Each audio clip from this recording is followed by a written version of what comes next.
In my deepest, darkest hour, you're my savior. When I fall, you may not think that I care for you. You know you got me sad. I really do. If you need to show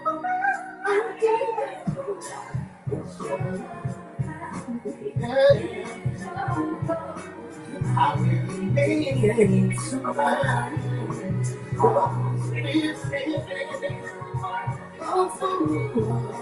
Breaking us down with the ocean even though say how deep is your love, how deep is your love. I really need to learn, 'cause we are fools, breaking us down, yeah, when they all should we belong. Come on, let's say it one more time, y'all. Help us. How deep is your love? How deep is your love?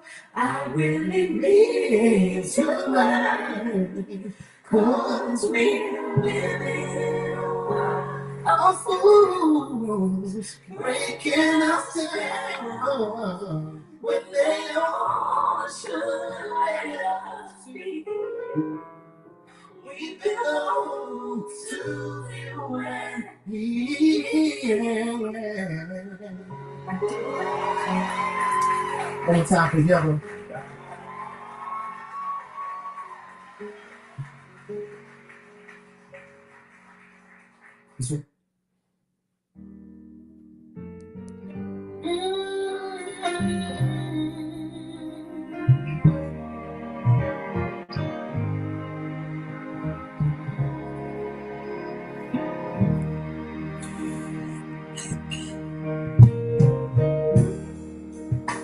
Can I be honest? Sometimes I don't understand. Why do you let me fall when the world is in your hand?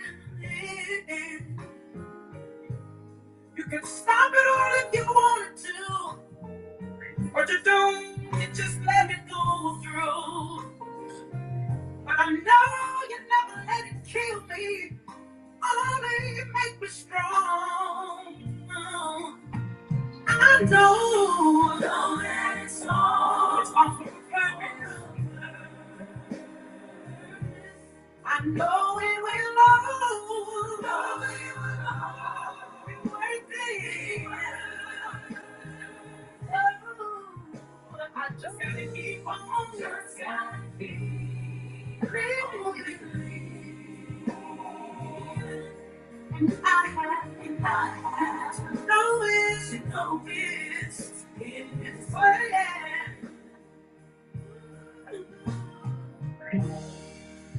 He knows what's best for me,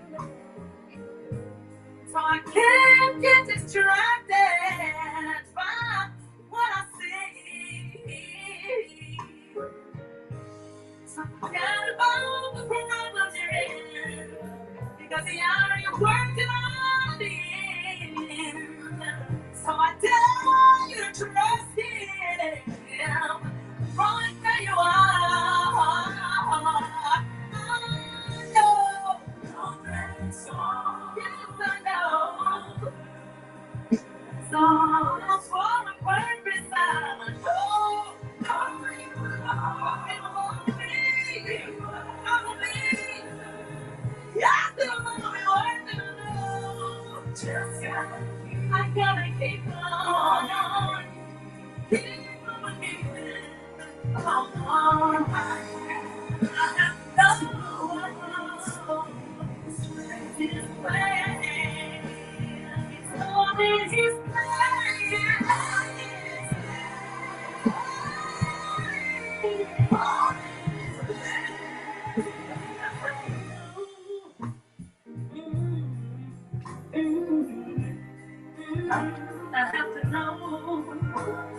have to know. All right. City and state. City and state, everybody. Good to see you. Good evening. And glad to be here.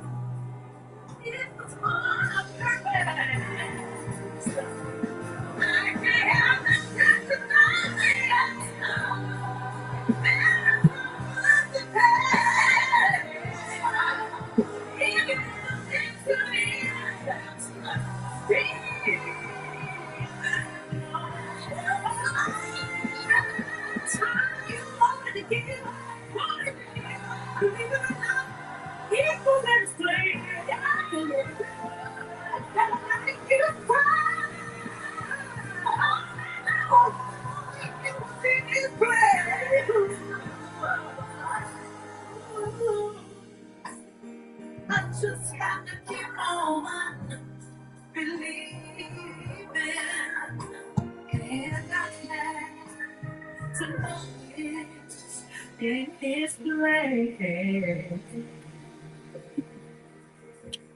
Good evening, everybody. I hope everybody's doing well. Looks like we lost the people on Instagram, so let me get them back added, and we'll jump right into this right away.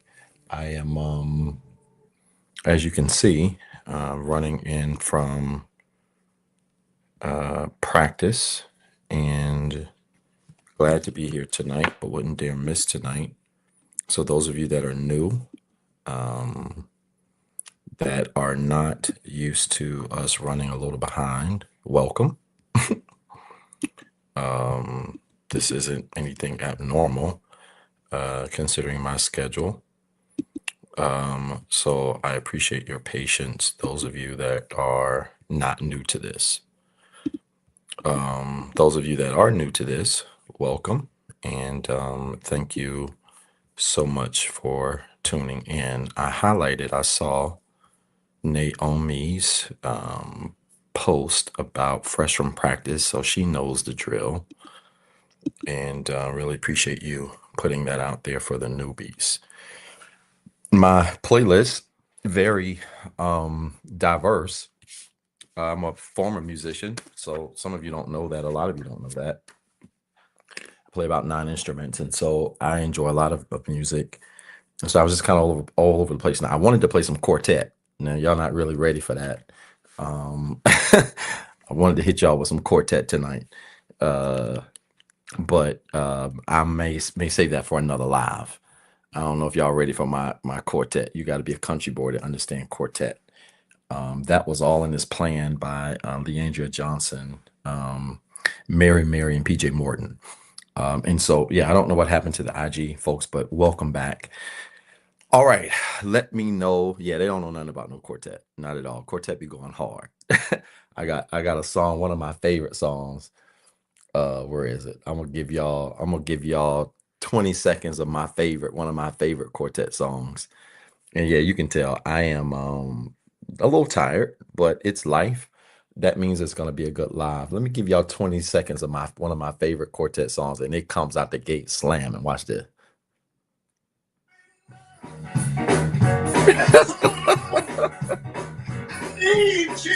Yes, sir. Y'all not ready for this.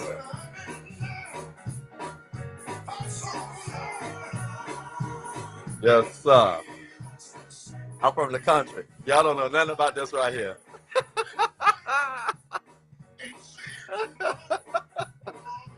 Yes, sir. Yes, sir.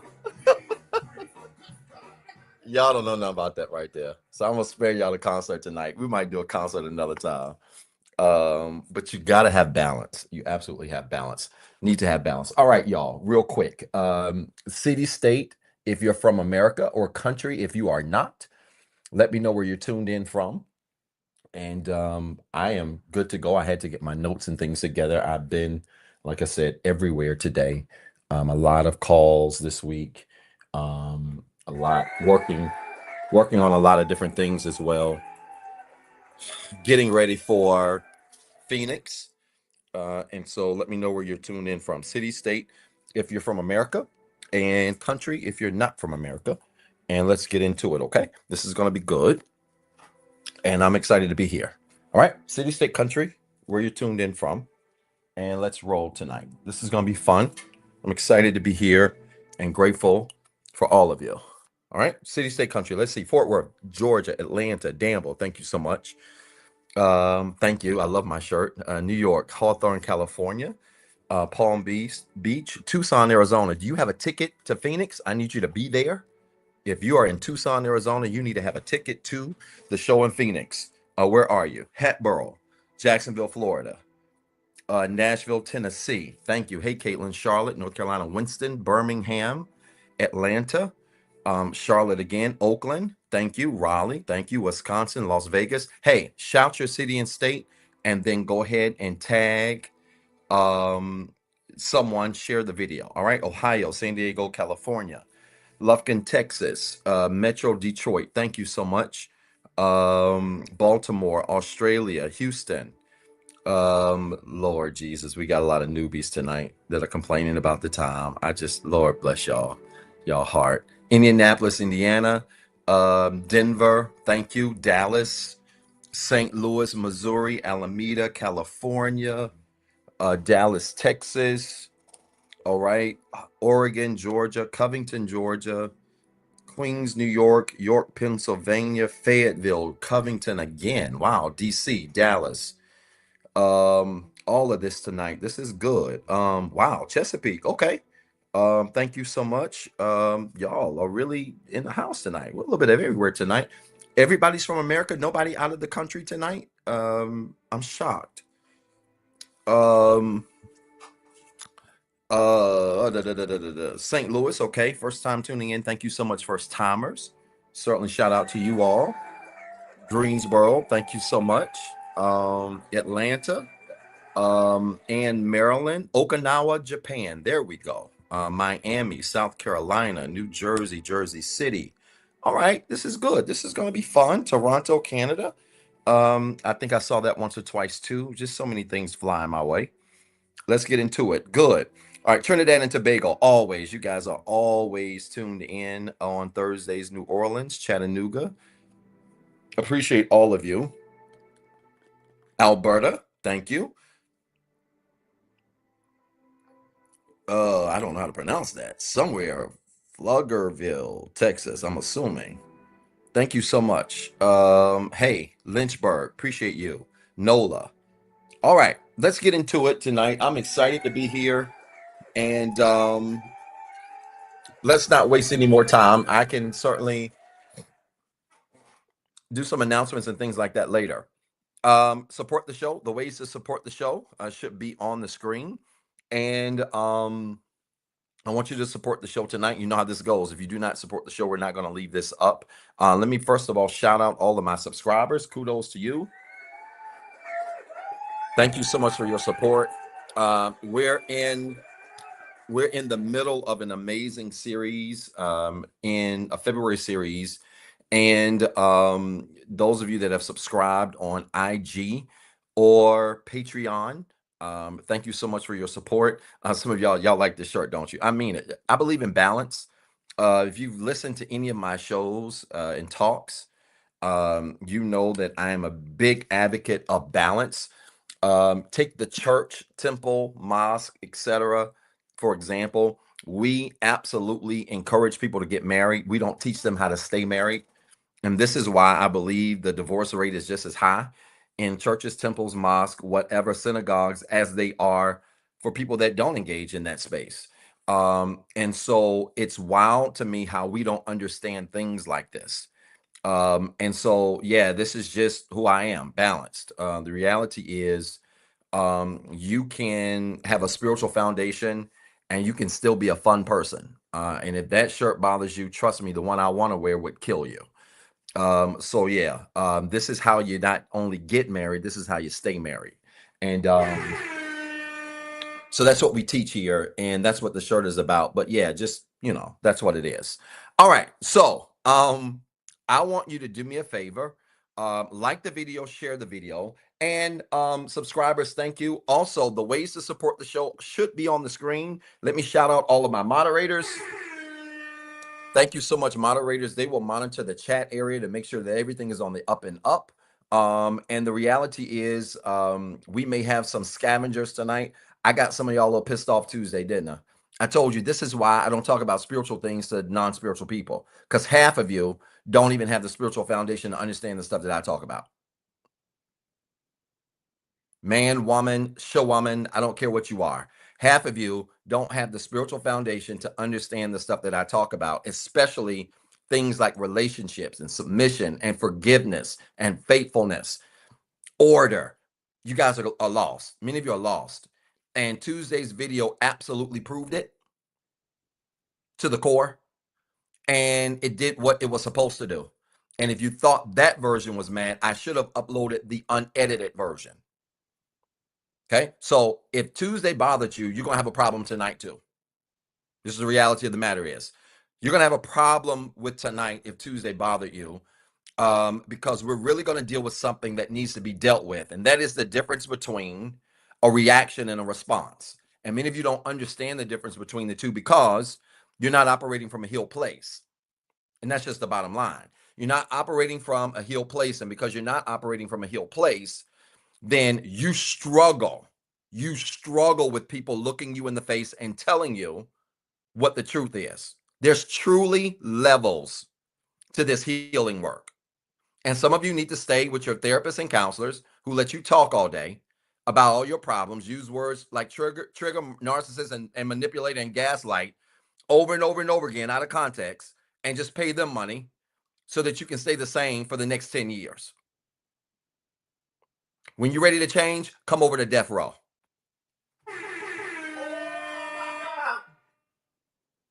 When you're ready to grow, come on over to death row. When you're ready to heal, come on over to death row. And that's just all it is to it. So we're going to get into some things tonight. And just in case we have a couple of scavengers or birds that jump in the comment, you might start to see something called an eagle. Just let me see some eagles there. This is what we call Inspire Nation. So every Thursday night, we gather here on lives. We call this Inspire Nation. If you have not joined my Facebook community group, I have an official community group on Facebook called Inspire Nation. Go to the search bar, type it in, join the group. We would love to welcome you in. But Inspire Nation, we fly high above birds. So if you see crazy comments in the chat, just put an eagle in the comments, and one of my moderators will absolutely shoot down the bird. It doesn't take them long. They got fast triggers. I'm talking about the real ones. All right. And so we absolutely believe in quality community. Everybody's opinion and perspective matters here. But the truth is always greater than what you feel or how you think. And so we want you to put your comments in the chat area. You should have a journal. If you don't already grab one, you're going to need a blank sheet of paper tonight. I got a heck of a diagram for you that's coming, and I haven't even mapped it out, but I already know what this is going to look like. I've got the notes. We're going to make it happen, okay? I know some of y'all still throwing off by this shirt. That's why some of y'all on the way to divorce court. Some of us can speak in tongues, and I'm not going to even complete that sentence. All right, put in the chat tonight's subject: wounded reactions and healed responses. Let's get into it. Wounded reactions and healed responses. Wounded reactions and healed responses. I noticed something when I watched the replay that some of my videos sound like I'm talking with a lisp, but it is because of the computer microphone. I may have to start using a clip-on. I do not talk with a lisp. No knock on anybody that talks with the lisp. I don't talk with the lisp, but I noticed that my lives sound like I have a lisp. I noticed that last week. I had no idea. None of y'all said anything to me, which is wild to me. And so starting next week, I'll probably start using a microphone. I didn't have time to charge it today. But let's talk about this. Wounded reactions and healed responses. That's what we're talking about. Get your journal. You're about to be the smartest person at the water cooler for the entirety of tomorrow and the rest of the weekend. All right. Now, let's talk about why this is important. And I want to be very clear here, and I want to lay some things out first that I think is going to help you. Because what I need you to do, if you have not already written it in your journal, you need to do this quickly. Put in the corner somewhere the 5 areas of healing: mental, emotional, spiritual, physical, financial. Mental, emotional, spiritual, physical, financial. Okay. And moderators, if you would just continue to put the ways they can support on the screen as well. Mental, emotional, spiritual, physical, financial. Why is this important? This is important because I don't trust the reaction or response of a broken, unhealed person. Let's just go ahead and get this, and let's just go from 0 to about 90 right now. When you are not healed and you are broken, your reaction nor your response can be trusted. I'm going to explain what a reaction is. I'm going to explain what a response is. If you have my book, you already know what those definitions are. But let me tell you from the start, if you're not healed, I don't trust your reaction. If you're not healed, I don't trust your response. Under no circumstance whatsoever. I don't trust it. Some of you already mentioned it. My book is out of stock. It won't be available again until the week of March the 3rd through the 7th. And so I may open the link up for just pre-orders up until that time if you all are interested. But they'll be coming out from the distributor around that time, March 3rd through the 7th. They just went back into stock, I think January, and are gone again. They're not staying on the shelf. All right. I don't trust the reaction or response of a broken or healed person. So from the start, if you're not willing to heal, I want you to know it's going to be hard for you to engage with a healed person. If you don't want to heal, if you don't want to fix some of this trauma in your life, some of these challenges in your life, it's going to be hard for you to engage with a healed person. Because one of the things that I know about being healed, and I'm talking from a personal level, my tolerance for foolishness, ignorance, lack of common sense, I'm finding is getting shorter and shorter by the day. Not because I don't have grace for people who aren't learning. The only people that take that route are people that are offended by your confidence. Oh my God. But I'm discovering that my tolerance for a lack of self-awareness is in the trash can, because people don't realize that you cannot give appropriate reactions or responses to anything in your life if you have not done the work to heal yourself, especially mentally, emotionally, and spiritually. 5 areas: mental, emotional, spiritual, physical, financial. But if you have not especially healed mentally, emotionally, or spiritually, you're not going to be positioned to react or respond in an adequate way, which is why I said Tuesday. There's some things I don't talk to y'all about in public. And some conversations some of you in the public will never be privy to. The only way you'll be privy to it is if you become a client or you join one of my subscription services. You know why? Because I don't talk about spiritual things to people who don't have a spiritual foundation. Some of the concepts that I explain, if you don't have a spiritual foundation, if you're not healed mentally, emotionally, spiritually, you're going to struggle. You're going to struggle. You might as well stay in coach with everybody else that you like and that you understand.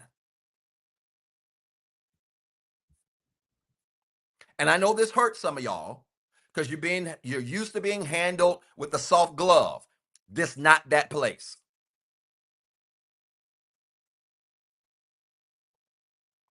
Tuesday, I laughed Tuesday, more Tuesday than I've laughed in a very long time.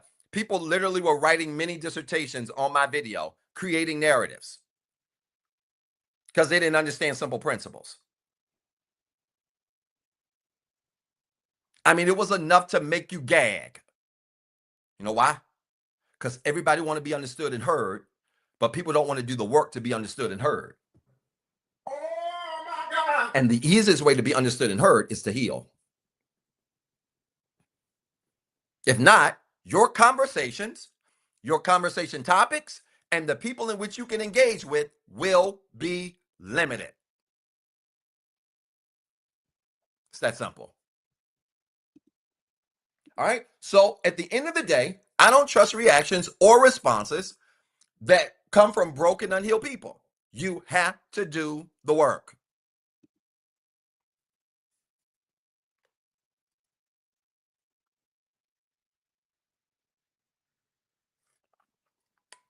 Now, let me give you some definitions. Let me give you the definition of react or reaction. Here's my definition of reaction. It's really simple. Record this. Moderators will put it in the comments so that you can write it down in case you can't understand me for whatever reason. I want you to record it in the journal, put it in the comments as well. Here's my definition of the word reaction: when your behavior or actions are grounded in your emotions. This is going to be hard for some of y'all tonight. A reaction is when your behavior or actions are grounded in your emotions, i.e., feelings.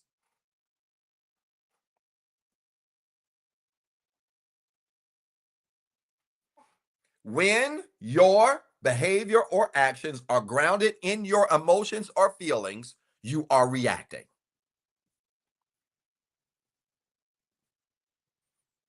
That's a reaction. Here's the definition of response. And let's talk about both of them together and bounce them off of one another. So then, if that's a reaction, a response is when your behavior or actions are grounded in controlled thoughts. When your behavior or actions are grounded in your controlled thoughts. These are, of course, custom definitions. We don't come out the dictionary. When your behavior or actions are grounded in your controlled thoughts, that is a response. A reaction is when your behavior or actions are grounded in your emotions or feelings. A response is when your behavior or actions are grounded in controlled thoughts. Why is this important? Because anytime an incident occurs, get a white sheet of paper. This ain't even in my notes. Let's make this visual. Get a white sheet of paper. I want you to write the word incident at the top and put a box around it. Let's see if we can just do something on the fly here, which is what we do every Thursday anyway, so it should work out fine. I want you to write the word incident at the top of the paper and put a big box around it. When an incident occurs,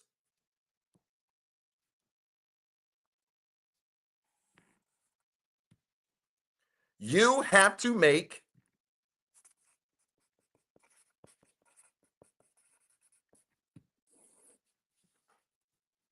a decision. Write the word decision and circle it.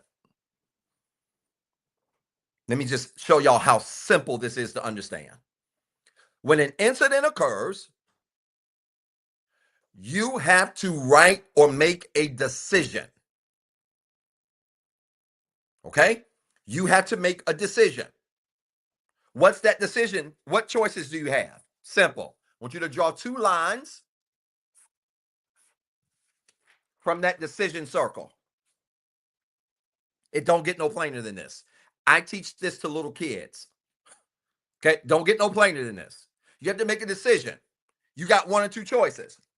You're either going to allow your thoughts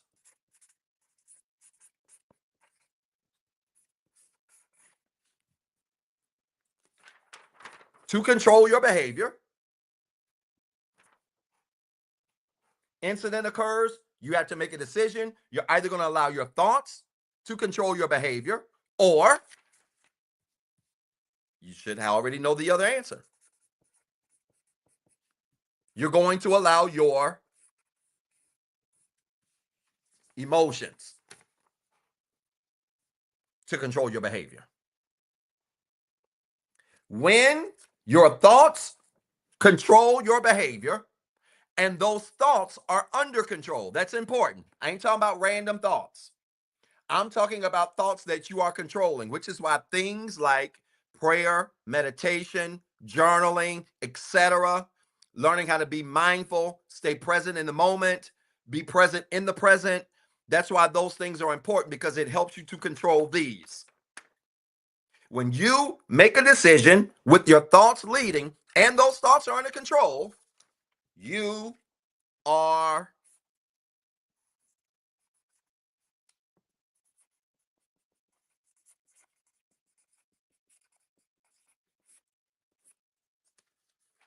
responding. Incident occurs, you have to make a decision. Will I lead with my thoughts? Yes. If I lead with my thoughts, then what they get in return is a response.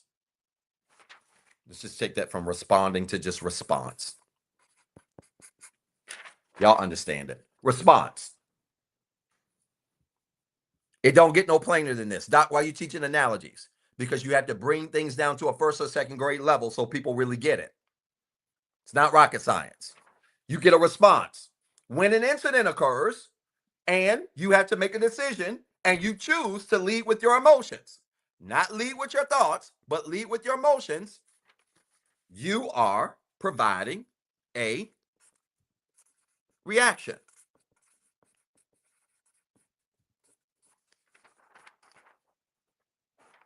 Incident, decision time. I decide to lead with my emotions. When I decide to lead with my emotions, the outcome is a reaction. And that reaction can be good. Anything's possible.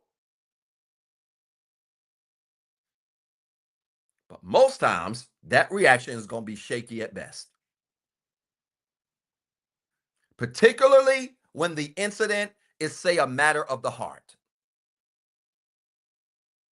involving something you love, you care about, that is maybe on a pedestal of some sort in your life. Let me give you an example of this. You're walking through the mall and somebody bumps into your 5-year-old kid. That's your child. You have a right to feel a kind of way about protecting your child. Somebody bumps into your child while you're walking down the mall and you're holding your child's hand, and they bump into them, and maybe they don't even see them, but they bump into them and knock your child over. The incident is that they knocked your child over. You got a decision to make. Am I going to allow my thoughts to lead my behavior so that I can make a response that's appropriate? Or am I going to allow my emotions to lead my behavior and end up providing a reaction? What most people do is they look at that incident and say, well, it's involving my child. Doc, there ain't no rules with my child. I disagree. Yeah, there are rules, of course, or there are no rules in the sense of you're going to love your child unconditionally and protect your child. However, and plus, is it really worth going to jail? Is your reaction worth going to jail? And you see this all the time. People act this way all the time. If you just pause and think it through, well, I got a lot to lose. I'm running a major corporation in business. I have a lot of people depending on me. My child is okay. Maybe the appropriate thing is to just say something to them and keep moving. Or pick your child up, make sure your child is good, and teach them how to not be rude and not self-aware like the person that just knocked him over. No, most of you crash out. You know why the term crash out is popular? Because most of our culture is living in reaction. You're not, most of our culture is living in this reaction state. And not only are you living in the reaction state, it is so popular that you've created a term called crashing out.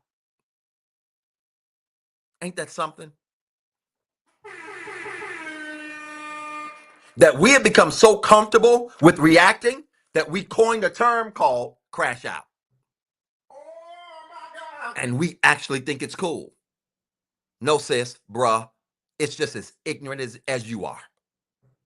Oh my God. I'm about to crash out. You proud of that? Some of us worth a whole lot. Crashing out sound cute until I think about what I'm worth. Nah, I let my attorneys crash out. Y'all crash out. Oh my God. And then when I get the call, collect call from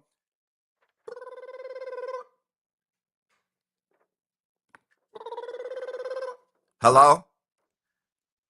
Collect call from the New York State Penitentiary, code 15771. Do you accept? No, I'm on a client call. Hit me back later. Peace. Oh my God.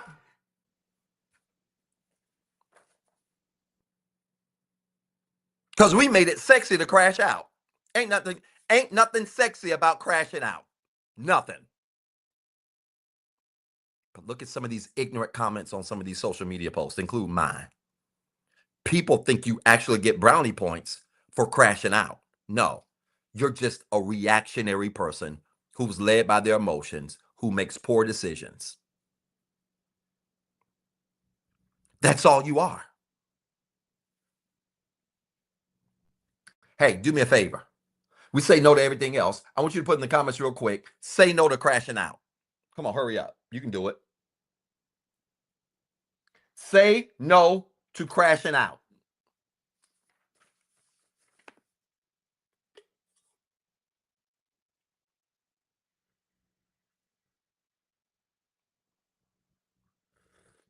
Mm-mm. Y'all not counting the cost.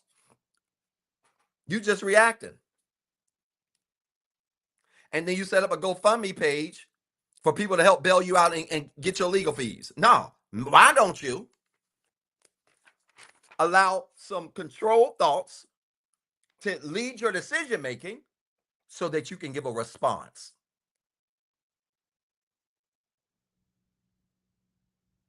I'm going to crash out. I'm about to crash out. It's dumb.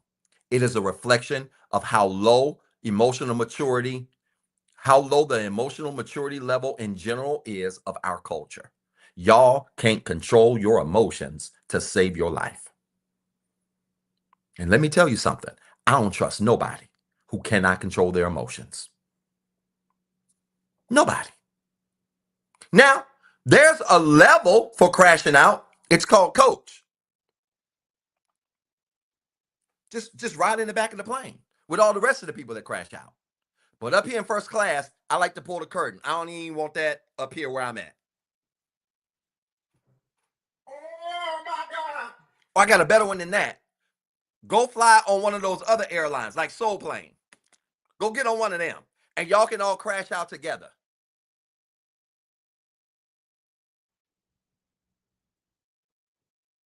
There are levels to this, y'all. And your greatest strength in 2025 is going to be emotional control. I want you to put that in the chat now. Highlight it, laminate it, put it on your refrigerator. I don't care where you put it. Your greatest asset in 2025 is not your stock, it's emotional control. And people who have no emotional control are consistent candidates for crashing out. That's all you do. Are y'all supporting this show? Hold on, because it's about to get real ugly. I'm just getting warmed up. We in the introduction. This makes sense? Emotional control is the new currency of humanity. Not how much money you make, because I can make the argument that if you ain't got no emotional control, you might make some money, but you're going to hit your ceiling a lot faster. Some of you ready, are wondering why you're not getting promoted on your job. Doc, I've been there for 15 years. I have multiple degrees. I've got certifications. They won't promote me. Do you control your emotions? Do you let people's stupidity and behavior bend you all kinds of ways?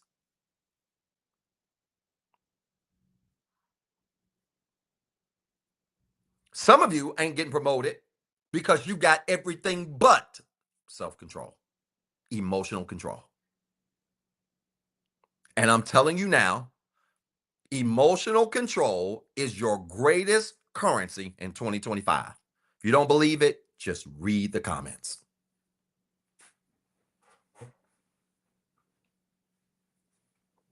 Emotional regulation. Great question on TikTok. Is emotional control the same as emotional regulation? Emotional regulation is the means by which to create emotional control, if that makes sense. Emotional regulation is a tool or a technique. Emotional control is the landing spot, it's the destination, it's the goal. Okay? Great question there on TikTok. Okay? Does this make sense? We're going to talk about some emotional regulation tips at the end when we do the big diagram. All right? This is making sense? Now, let me say this. Get back to your journal. Good. That was helpful. Very good. All right? Look here. Wounded people react, healed people respond. Bottom line. Wounded people react, healed people respond. Healed people put their controlled thoughts in the front seat and they put their emotions in the back seat. This is for all of you people that say, because I know there's always one. There's always one. There's somebody saying, well, Doc, are you telling me that my decision should never involve emotions? I didn't say that. Think a car. If your life is the car and you're heading towards a destination, a decision, and you're driving and you have to choose a passenger for the front seat and a passenger for the back seat, let me give you the order. Put your thoughts in the front, put your emotions in the back. Oh my God.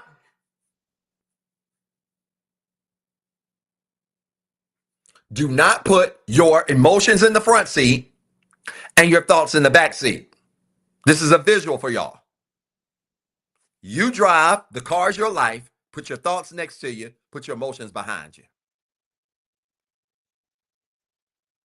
This is how we mess up. And people who are reactionary lead with their emotions.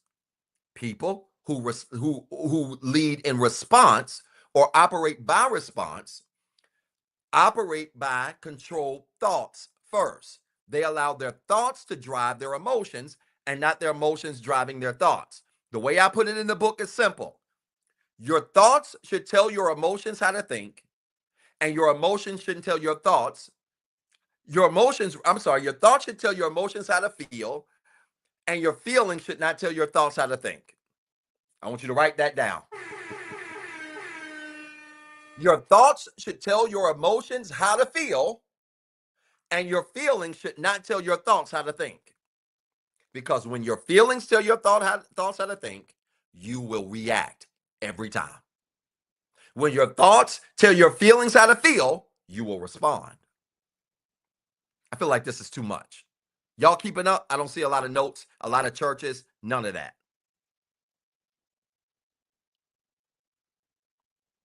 Your thoughts should tell your emotions how to feel. Your feelings should not tell your thoughts how to think. And that's where many of you mess up.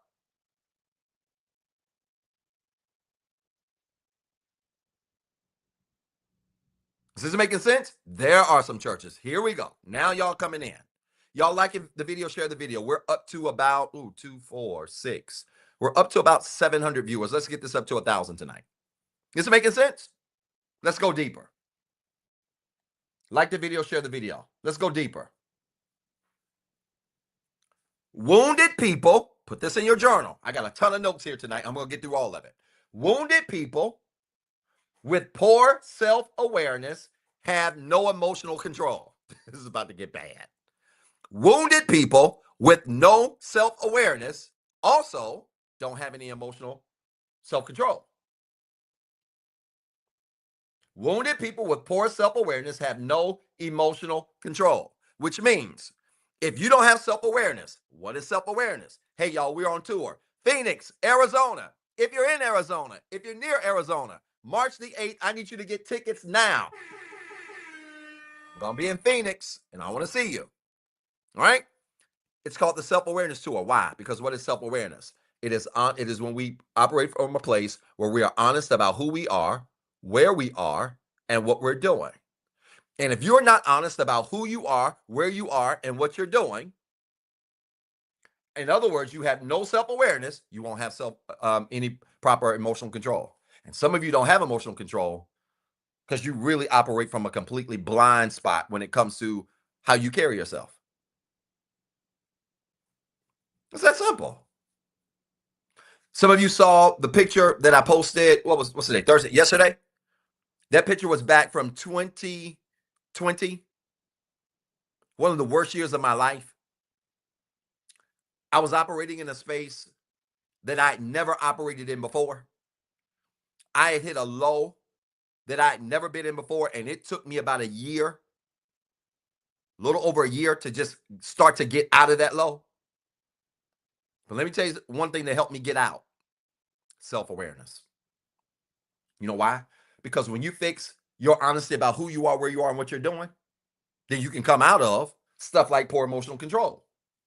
And here's the thing: sometimes poor emotional control can be overt, which means obvious, or it can be covert, which means subtle. It can be overt, which is obvious, or covert, which is subtle. That's right, Carmen. Carmen, shout out to one of my subscribers. She said my eyes look sad in the phone. They were. I was fake smiling. Fake. I was trying my best. No, broken. Now you can look at my eyes and you don't see nothing but blue-green water in Antigua somewhere.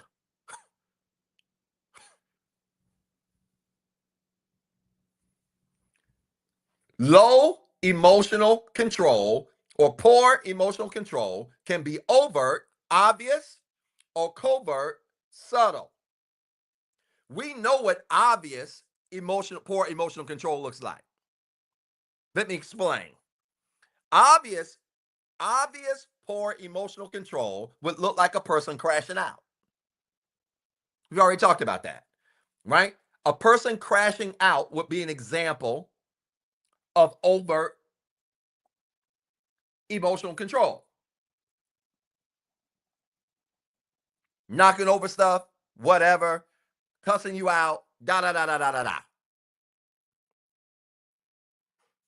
But let's talk about covert, because that's the one that be getting people. Because some of y'all get played by people who have poor emotional control, but they're good at hiding it. So let me give you the cheat sheet tonight. I'm going to give you some things you can look for in people that have covert emotional immaturity. I want y'all to write that in the chat, that term, covert emotional immaturity.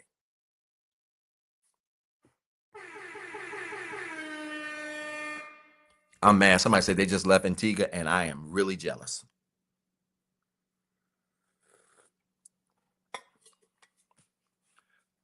Covert emotional immaturity. Let me give you some ways they come out.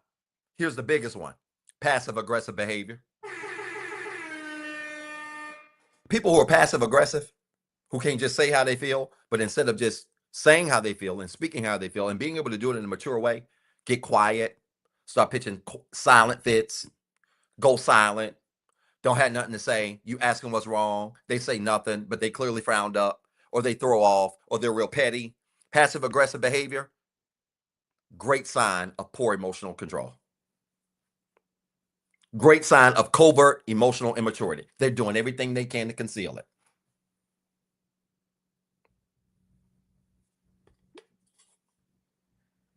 This is probably some of y'all.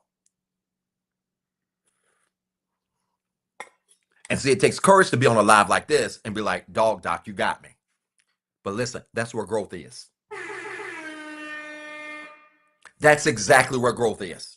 So for all of you that respond in your feelings instead of using your words, you're operating in passive aggressive behavior.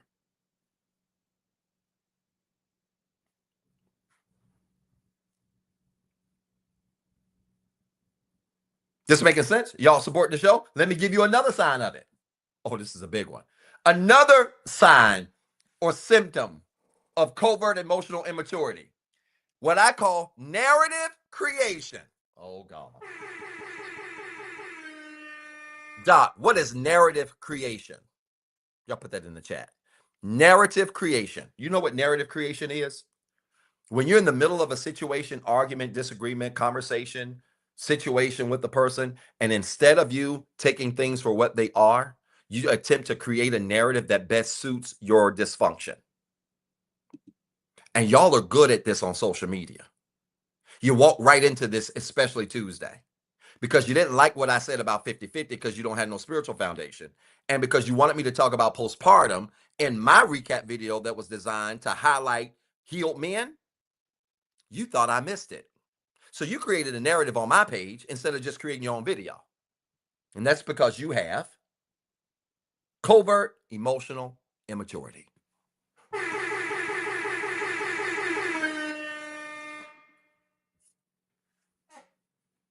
You got to be careful of people who create narratives to justify their dysfunction.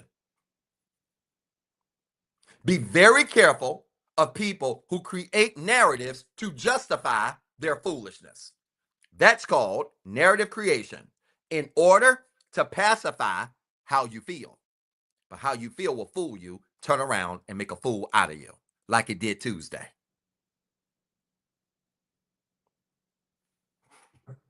Oh my God. When you are in an argument or in a relationship with someone and you're talking about one topic and then they take that topic and go into a different topic that has nothing to do with the topic that started the argument, they are attempting to create a narrative to justify their dysfunction. These are people with covert emotional immaturity. Oh my God.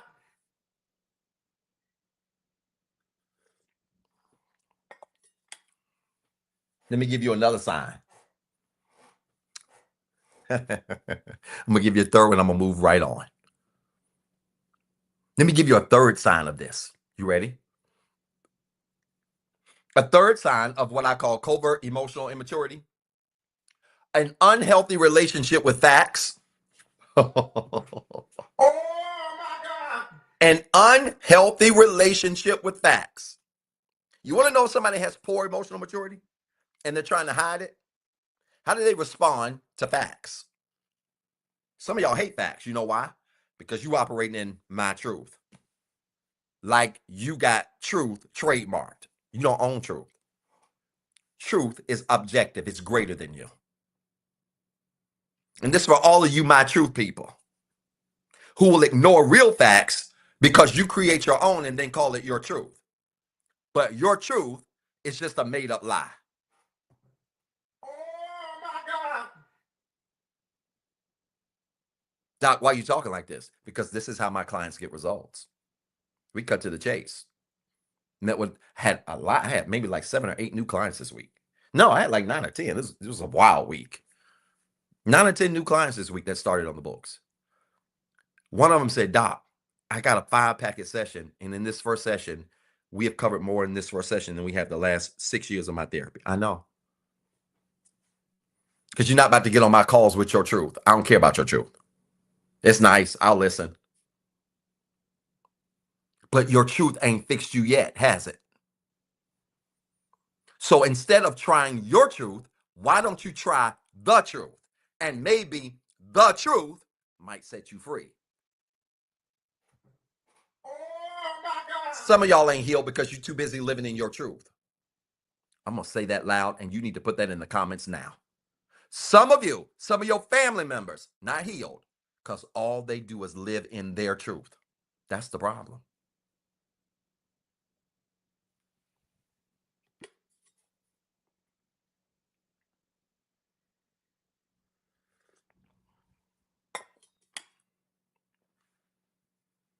I don't want my truth. I like that. I am IKEA. I hope I'm saying that right. On TikTok said, I don't want my truth. I want the truth. That's the problem. Because your truth ain't done nothing to fix you. Look at your life. Look at your life. Living your truth. Look at it.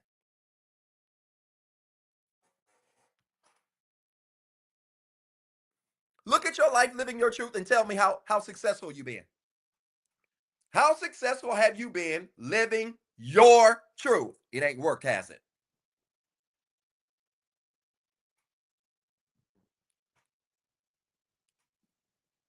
And all of your therapists and counselors and coaches say, Johnny, tell me, Johnny, about your situation. And you get on the call and you just start crying in it.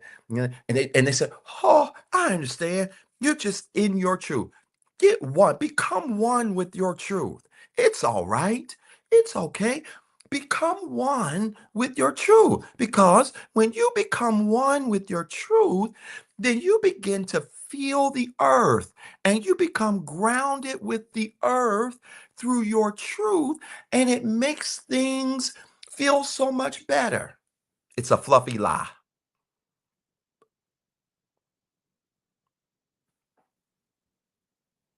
It's a fluffy lie.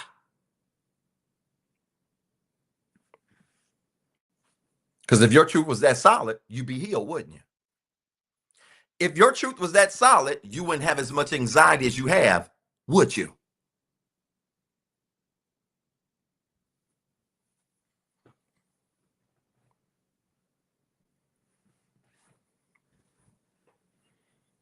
So covert emotional immaturity is a powerful concept. If you just really embrace it, some of you, this stuff is subtle because nobody's had the guts to look you in the face and tell you the truth. Well, welcome to death row. I'm about to.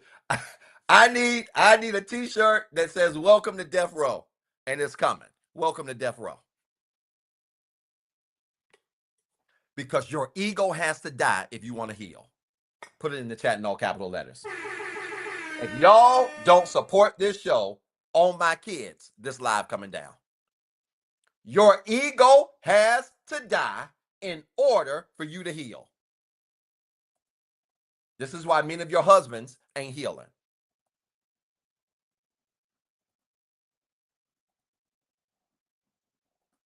This is why many of your wives ain't healing. This is why many of your kids ain't healing. Because your ego got to die in order for you to heal. So that's why when people come to me and you've been in counseling therapy for all of these years and you ain't changed, like my video today. Well, my client and her boyfriend been in therapy for 5 years. And the most he got out of that was that he was avoidant. And I told her, throw that in the trash. He just don't take accountability. He's stubborn. Let's stop playing with people. And when you get in front of somebody who's going to make you operate in self-awareness, welcome to death row. Because something going to die.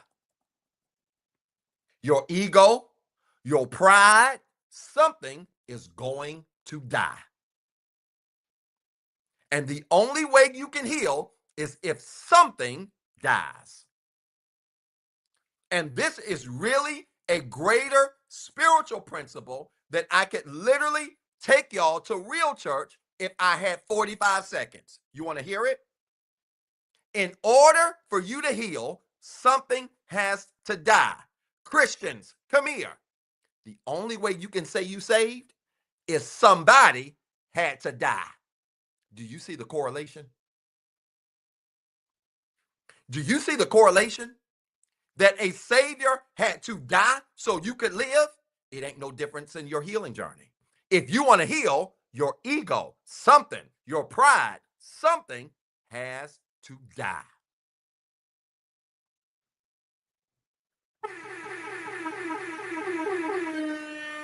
Let me get back to my notes and not go there. That's why some of y'all ain't healing, because you got a whole lot of stuff in your life that's living that needs to die, including your ego, including your pride. But let me tell you some other stuff that needs to die. Them raggedy relationships. Oh my God. Them poor connections. Oh my God. People who only take from you and don't give. Oh my God. People who are always in your face and all they do is drain and suck the life out of you. Raggedy parents that refuse to own their behavior, and you walk around wearing it as if it's a badge of dishonor and it's your fault. Oh my God. You want to live? Something got to die.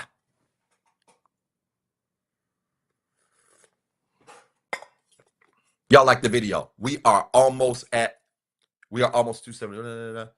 We're just over 800 viewers. Let's get this up to 1,000. Like it and share. Everybody hit the share button now. This makes sense? Let's go deeper. And then we're going to get to the diagram for the last 30 minutes. Let's talk about how this then impacts masculine and feminine energy. This absolutely impacts masculine and feminine energy. You know why? Because when we have poor emotional immaturity and we are more reactionary than we are responsive, then we end up ruining masculinity, femininity, and how they engage with one another. Now, I made this clear earlier this week that in relationships, because I have clients that are same-sex couples, my goal and my calling is to heal the world, not just the people you like. So if you don't like that, then you can go ahead and get off the channel now, and you can unfriend me too and block me. Bye. I'm called to heal the world, not just the people you like. Not just the people you go to church with, although many of you go to church with people who are right in that same category. But I'm going to let y'all live tonight. They just doing it in private. But whether you are same sex, whatever sex you are in, it requires masculine and feminine energy. You got it. I am Limitless 96. I appreciate you. Thank you so much. My clientele is vast. I've been called to heal the world, everybody. And I'm proud of it. I love this. I love it here.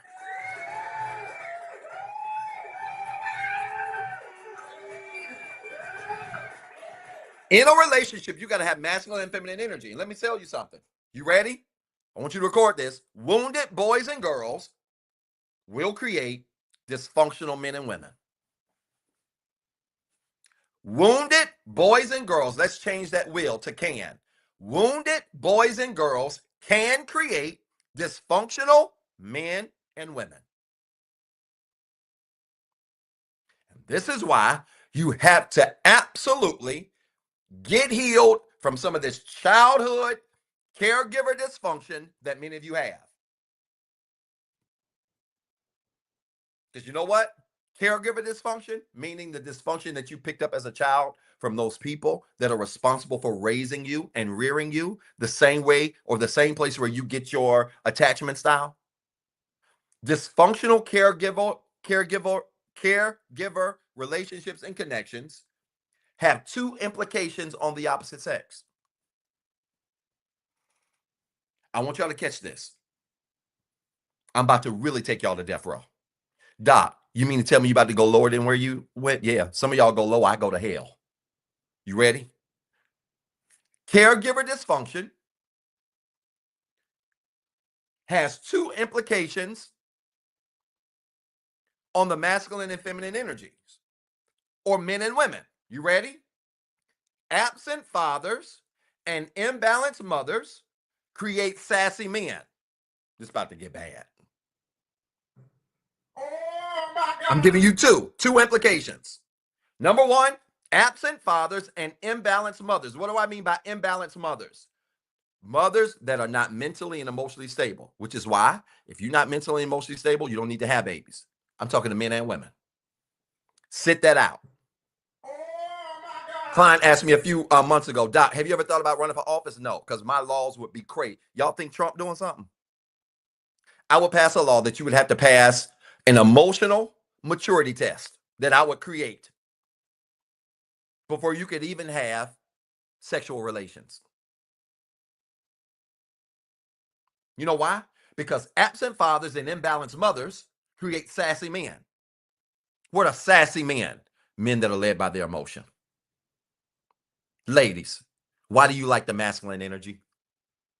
Because if you're led by your emotions, it doesn't mean you don't have logic. I'm going to debunk that in a second because some of y'all are so absolute and you're selective hearers.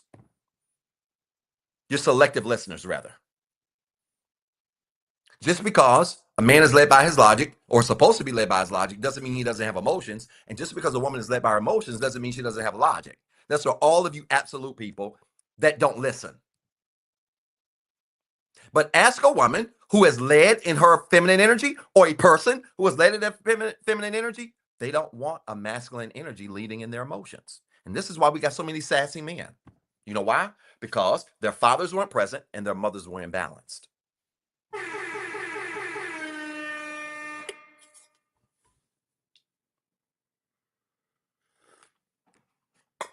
I'm talking Richard Simmons sassy. Oh my God. I'm talking little Richard sassy. Oh my God. And I feel sorry for some of you women, because some of you women are looking for masculine men, but they sassier than you are. When y'all have arguments, they twitch their lips more than you do.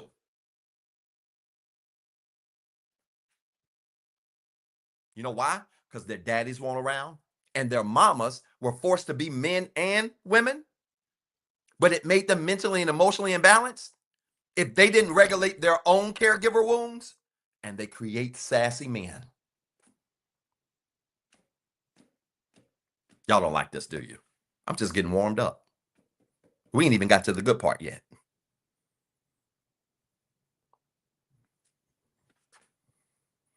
And you know what would stop some of this sassiness? You ready? What would stop some of this sassiness, ladies? If you stop entertaining it. Oh, it's quiet now.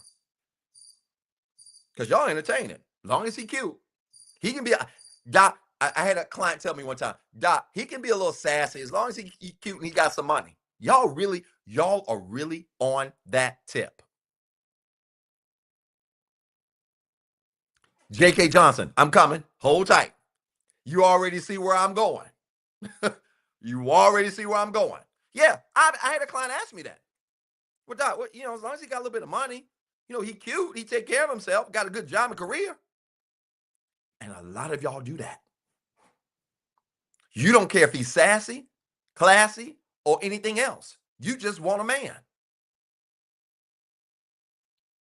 And then you wonder why y'all can't solve problems. You wonder why when y'all have hard struggles and things that you got to solve, he does not have the emotional compass to help you solve problems because you like him sassy.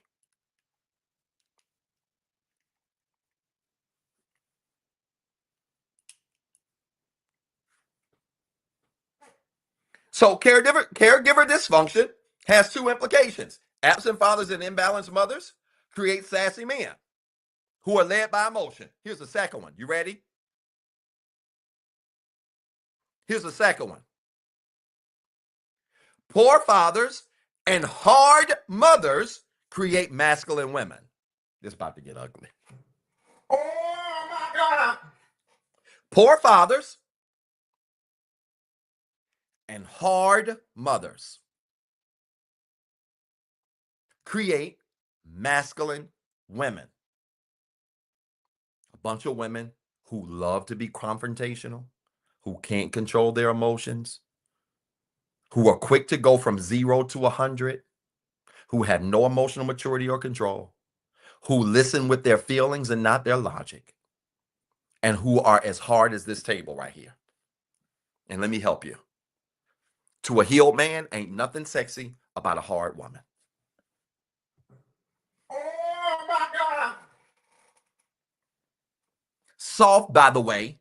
Now, this is a spiritual principle because some of y'all don't get this. So let me just go ahead and interject a spiritual principle here and get in trouble for about 2 minutes for all of you that have no spiritual foundation.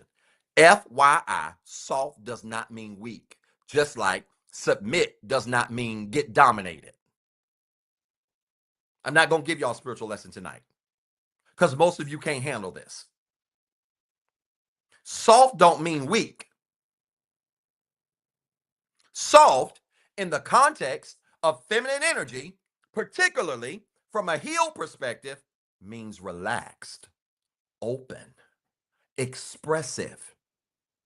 What healed man in his right mind do you know wants a silent, dumb, non-talking, non-speaking woman? Who? You looking at a healed man, I don't want no mute and no woman. How stupid is that? I'll tell you what it is. It's the red pill stuff. That's what it is. That tells you that a woman just has to be fine, fit, and friendly and shut up. Well, the problem with that is some of us healed men have seen fine, we've seen fit, we've seen friendly. What else you got? Oh my God. Because some of y'all fine, fit, friendly, and you mean. Or you fine, fit, friendly, and you hard as nails. Ain't nothing cute about it. Nothing. I'm going to be honest with you. I like a crying woman. Say what now, Doc? I like a crying woman. Let me tell you why. Now, I don't want you crying 24/7. That's not what I'm saying. But when I say a crying woman, I mean a woman who is so comfortable with her emotions and she's healed and done the work that she's willing to show up in relationships vulnerable and express herself emotionally because she has no fear of not feeling safe because she's in the presence of a healed man.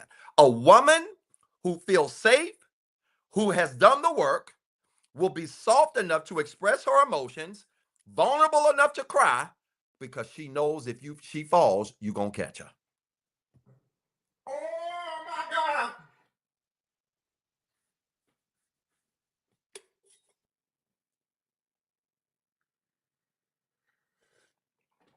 And then some of us healed men that are saved chokers, going to let you cry. We're going to comfort you. We're going to make sure we communicate with you and talk through what's going on. And then we're going to say to you, don't stop the tears.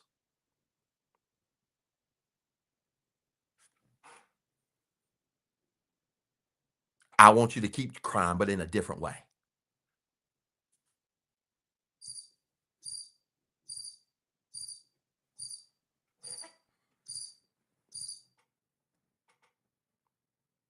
I'm trying to keep marriages together. That's all.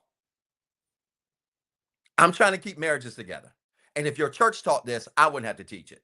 If your temple taught this, I wouldn't have to teach it. If your synagogue taught this, I wouldn't have to teach it.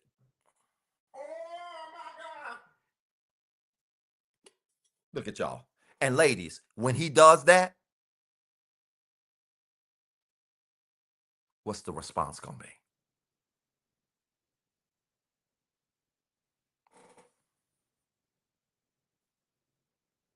There's one water drop.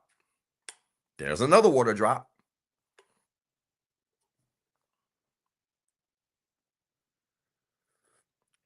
No, all y'all doing in church is shouting. Shouting and falling out. That's all you doing. And I like a good scoop and I like a good fallout. But I also like to talk about things that's going to keep you together after you finish falling out.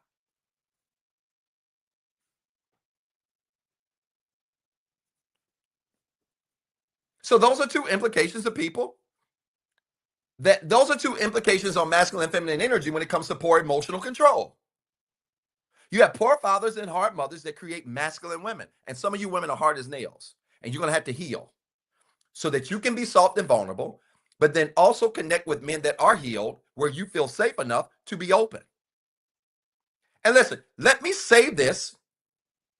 Let me say this because some of y'all in your feelings, and this is the thing about me. I'm equal opportunity. If you don't want me to talk about your group, whether it's men, women, the synagogue, the church, log off. I get everybody here. I don't care who you are. I don't care who you are. Right is right, wrong is wrong. And that's your problems. You got favorites, and that's why your life is the way it is. Ain't no favorites over here. Right is right, wrong is wrong. Everybody can get it.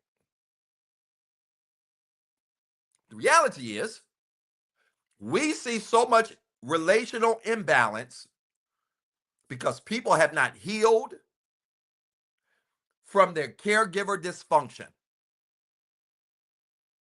You got to heal from that so we can fix these dynamics. We need more masculine. When I say masculine, I'm not talking about how much you go to the gym. It's great if you go.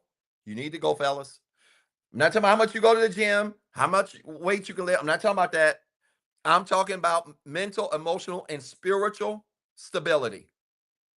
We need more masculine men. We need more feminine women. More men who can function in clear thoughts, but also consider emotion. And more women who can be comfortable in their emotion, but not throw away logic.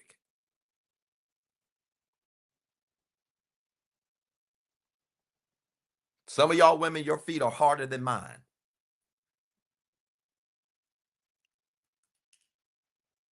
And we got to tighten this up.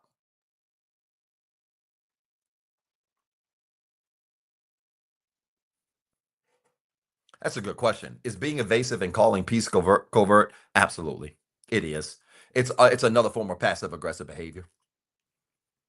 Yeah, it's another form of passive aggressive behavior, without a doubt. Yep. That's a really good way to put it. Okay. Now, let's get into this. Go ahead and make your tea. Y'all know the drill. Make the tea. Let me give y'all a second. Go ahead and make the huge tea on your paper. Y'all support the show. I'm giving you time. Get a plain sheet of paper. Let's wrap this live up. Let me give you a massive diagram. I'm going to show you what I'm doing in just a second.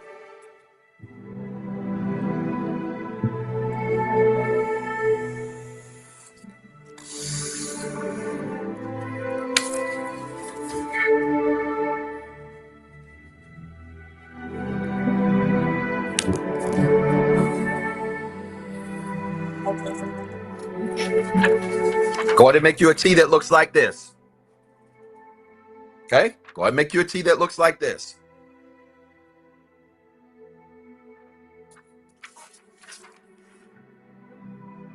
All right? Go ahead and make you a tea that looks like that. Let's get into it.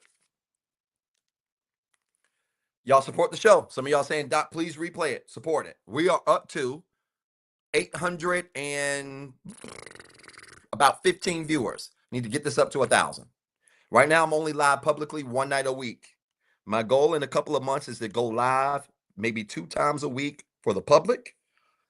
But I've got to add some special things for my subscribers as well. So if you have not subscribed, make sure you do that. Support the show. I'm taking this down if you don't.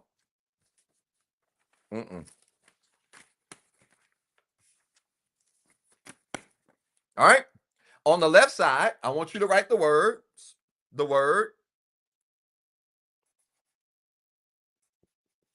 reaction. On the right side, I want you to write the word response. Let me just give you a little chart that you can write, that you can laminate, that you can screenshot, put in your phone, put on your refrigerator, so you can know the difference between the two. Naomi, great question, says, is it possible to heal someone from being reactionary? Naomi's a subscriber. Shout out to you. One of my Atlanta supporters. So awesome. Is it possible to heal someone from being reactionary, or is it best to let them be? Yeah, let them do it. Y'all got to stop trying to save people. No, let them do it. Because if you have to heal them from being reactionary, you're going to have to heal them from something else too. Thank you, Barbara, for your support. I appreciate that.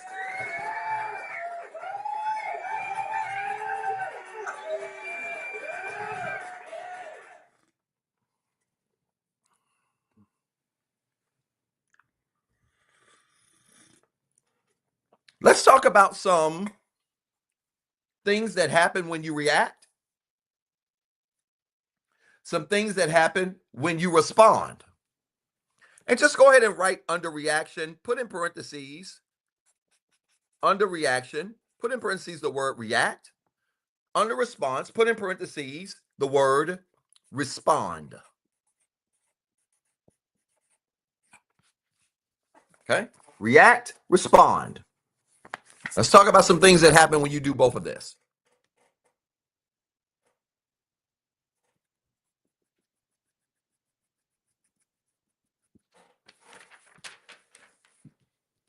I'm going to give you some signs, some behaviors you see when people react, some behaviors you see when people respond.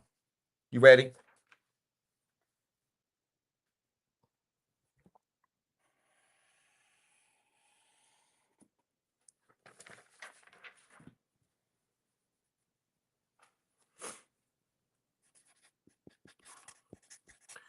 Do this, y'all. I'm going to simplify this. Let's not make this complicated. I feel like it's about to get complicated. So let's do this. Go ahead and do another line there and write the word behaviors, and we're going to talk about them. Okay. I'm just gonna freestyle it. Let's freestyle it. Hey, brother Jonathan, good to see you, brother. Let's freestyle it. All right. So do another line. Y'all just do that. You see what I got? Do another line and write the word behaviors on both sides. Okay. These are behaviors that you see when you react and when you respond. When you react, let me give you a few.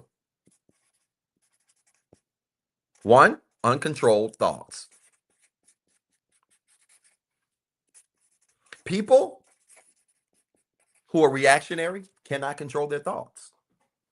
And this is why things like somebody asked a question earlier about emotional regulation. What are some things we can do if from an emotional regulation standpoint, tools, techniques standpoint? Meditation. This is why meditation is so powerful. Meditation is a method that you can use to help to control your thoughts. And people who cannot control their thoughts are going to almost always react. You know, crash out. What y'all like to talk about and brag about doing. Thank you, Caitlin, for the support. Subscriber, great moderator as well. Doc, we need to have masculine feminine reversal once you realize you've been operating in the wrong energy. Please, I'm struggling a bit with this. Yeah, I got you on that, Gigi. I promise you I'll deliver that. You've been asking about that, and I got you. I promise you. I hear you. Yeah, I'll take care of that. Uncontrolled thoughts. Let's go to the other side. When you respond,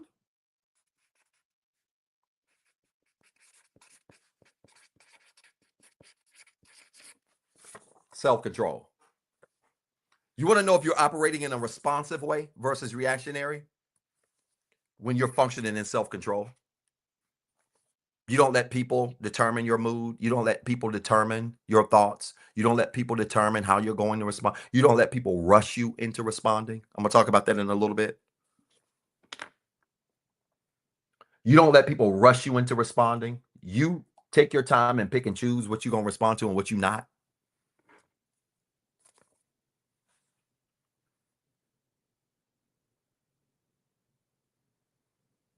It's so important. Okay? Let me give you another characteristic of reaction or what people do when they react. Oh, let me just go on and piss some of y'all off. Always triggered.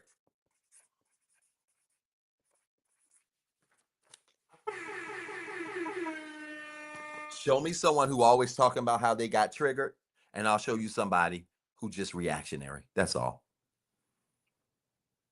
Doc, this you ever been around people, co-workers, family members, such she triggered me. He triggered me. I was triggered. He triggered. They triggered me. I was triggered. This was triggered. I was a trigger. They triggered. I'm triggered. They triggered me. They said this and I was triggered.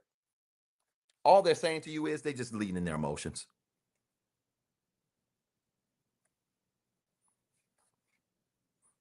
That's all they do. They're just leading in their emotions. And when y'all support it, yeah, girl, I was triggered like that too. Yeah, bruh, I was triggered like all y'all doing is supporting dysfunction. Imagine a whole bunch of sick people hanging out with each other. Oh my God. That's all it is. A whole bunch of sick folk encouraging each other on how to get better when all of y'all are sick.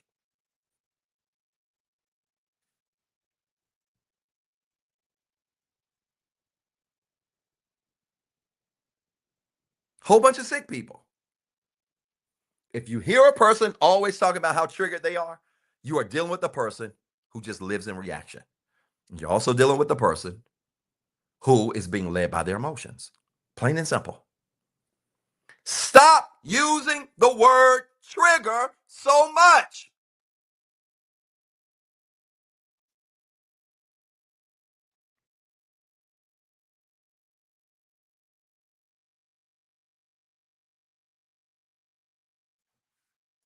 Doc, you ain't got nothing to say? No, I'm just letting this marinate. I got a lot to say. I'm just sick of hearing y'all say trigger. Stop. Doc, you telling me we don't understand what trigger? Yeah. If you are asking that question, you're new to my show. I've explained trigger a million times. When you say somebody's triggering you, you're using the term wrong from the start. People can't trigger you. People can only do things that wake up what's inside of you, which means they wake up your ability to take your gun and pew, pew, pew to yourself. Pew, pew, pew. So when you say people are triggering you, you're saying that they took your gun and shot you. It doesn't happen. Their behavior causes you to grab your gun, and it wakes up something that is already inside of you.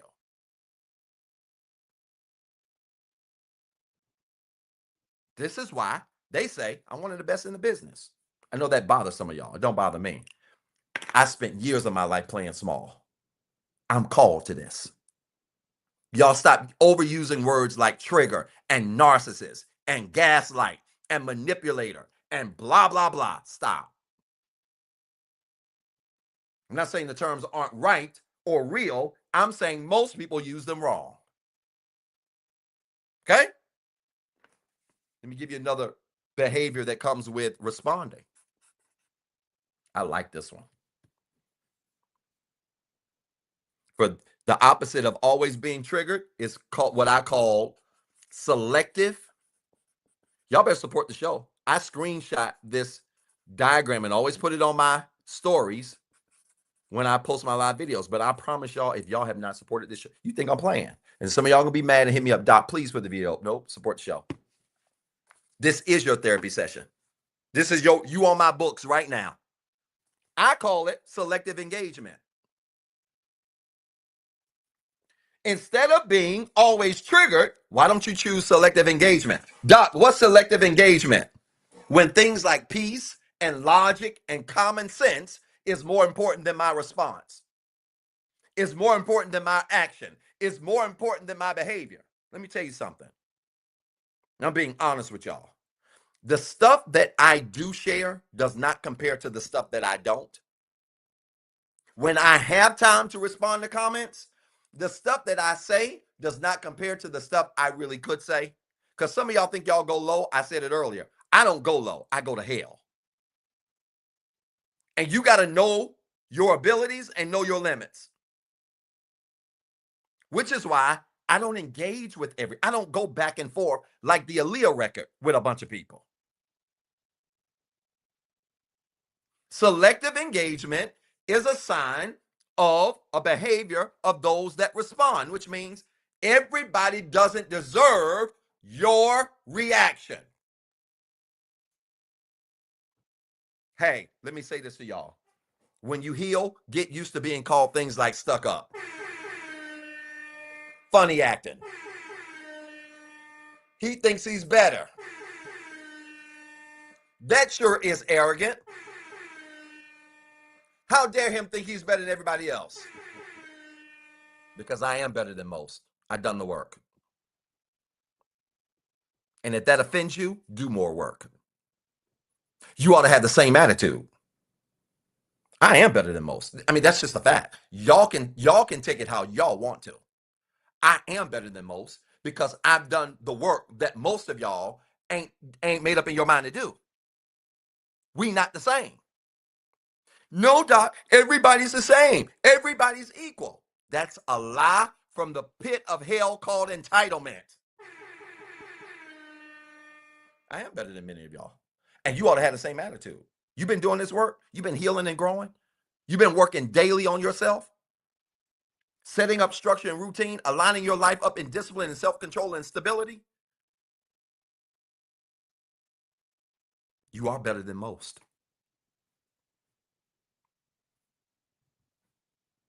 Yeah, this is a good time to cue up They Not Like Us for real. This is a fact. And so for that reason, when you respond, you really function in selective engagement. There's just some people and some things you're not going to respond to. There's just some people and some things you're not going to entertain. You're going to live with what people think about you instead of feeling like you got to respond to birds because you're an eagle. Child, I had somebody on my comments say something to the extent of Zeb. First of all, calling me Zeb like you know me. I'm not. It's Dr. Zeb, and I'm not being funny. I'm not stuck on titles. I've been Zeb for most of my life and not Dr. Zeb. But Zeb is really a name of endearment.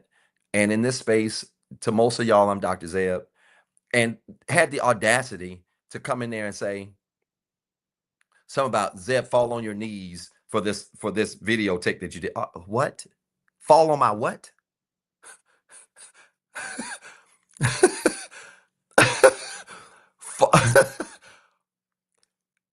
fall on my what for offending you with my video? Fall on my knees and do what?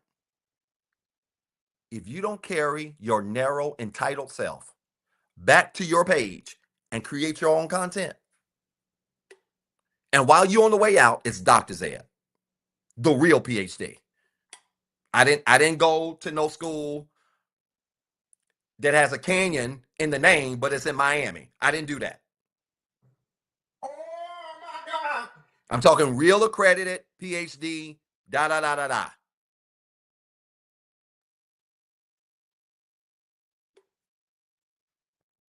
Fall on my knees because you offended? No, I didn't even respond. I don't even respond to that foolishness. Selective engagement. That's a term y'all better remember. Most of this stuff I have to trademark so y'all don't steal it. Selective engagement. It is picking and choosing what you're going to respond to and allowing things like peace, logic, and common sense to be more important than your action. Some stuff just ain't worth your action.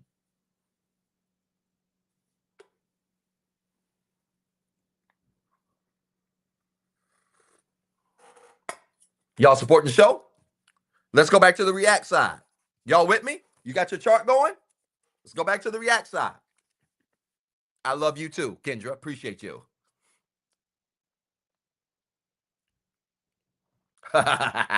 When you react, poor, I want you to put in parentheses, inactive,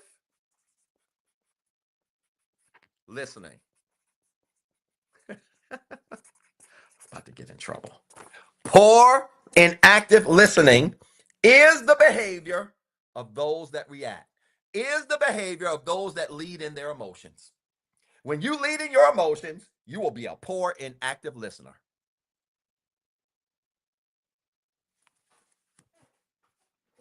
You will be a poor, inactive listener. Which means when you engage with people or engage with content or engage in an argument or a conversation with someone, disagreement, you won't listen to understand. Neither will you listen to try to hear. That ain't the goal. You'll be listening to react. I want to say this, and the goal is to hurt somebody's feelings. Oh my God. I want to say this, and the goal is to hurt somebody's feelings. I'm being honest.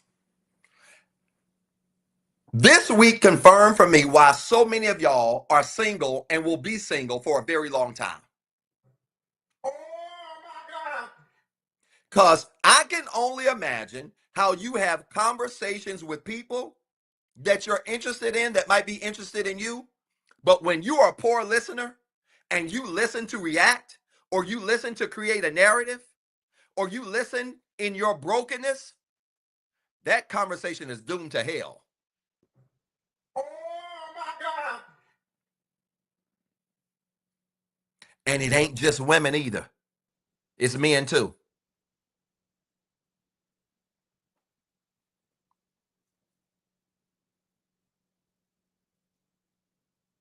It's men too. It's men and women. Some of y'all listen with your emotions instead of your logic. Allow your emotions to be present, but they shouldn't be in the front seat. Rewind the tape. I explained that about 40 minutes ago. They could be in the car, but they shouldn't be in the front seat. But we can tell that many of y'all are reactionary because you listen to stuff with your feelings. Some of y'all so bad, you don't even get through video content before commenting. So let me ask y'all a question. If you watch a creator talk about a video and talk about something, and before you even hear out the full content of what they're talking about, context of what they're talking about, you go to the comments and start recording your thoughts and reacting to it without listening to the context and the full content, I can almost guarantee you that when you're in real life conversations, you do the same thing. And that's why you're single. And if you got a man or a woman, you probably barely got him.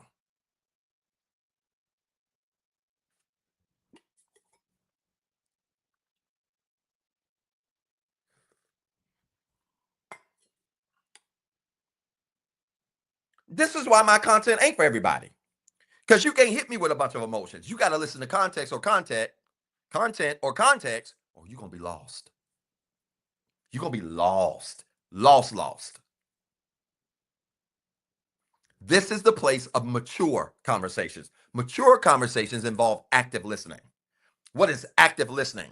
It is listening with the intent to understand, not with the intent to react or the intent to respond or the intent to have an action or behavior. It is with the intent to understand. And this is why some of you suck in relationships. This is why many of you suck in friendships. Nothing turns a healed man or a healed woman off than getting to know someone and they take a part of something and run with it. You completely turned off. Let me just speak for me. I'm completely shut down. If I'm attempting to engage in a space and a part of something that I've done or a part of something that I've said is taken and a whole narrative is created, bye. You got more work to do, sis.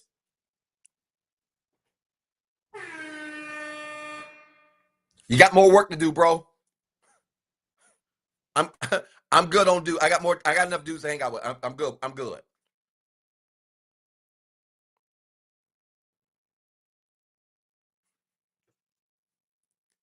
It's a complete turn off. Let's talk about responsive behavior then. You ready? When you respond, not only do you offer self-control and selective engagement, oh, people who respond also offer accountability. Why do people on TikTok think it's a great idea to send me invitations to join the show? Like, what you gonna say? What is wrong with y'all? Oh my God. Accountability. People who respond operate in accountability,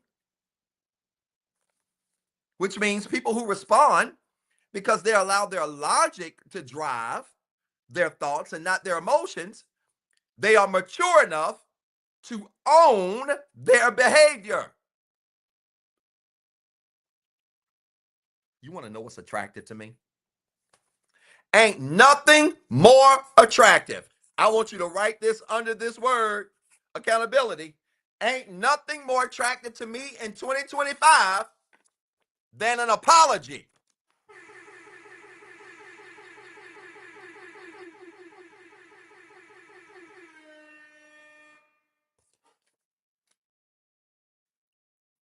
You cute, so, but Doc, she fine. So, but Doc, she know how to do that thing. So, but Doc, he's 6'4". So, but Doc, he bald head, got a nice beard. So, I need you to hit me with this. But Doc, she apologized.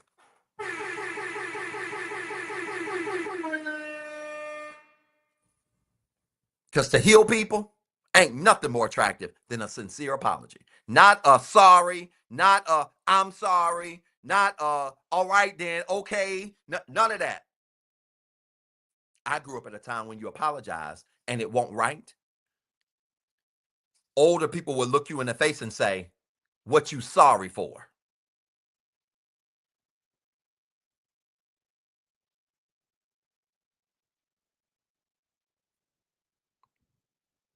What? Tell them you apologize. Tell them what you apologize for. This stuff is a lost art today. It's a lost art. And you would be shocked at how many connections would be salvaged if you learn how to respond with accountability and apologize. Some of you would still be with your dream partner if you apologized and apologize right. Because effective apologies also include change behavior. Let's just be real clear here. An apology without change behavior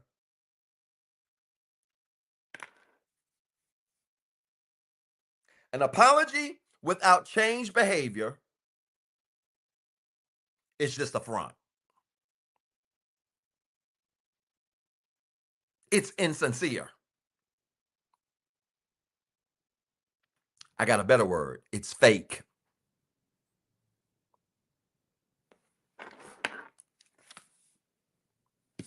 So people who react apologize. And this is why many of you got a whole lot of trauma from the past. Some of it was inflicted on you, but some of it is connected to the things that you inflicted on others, but you're too stubborn to admit your part.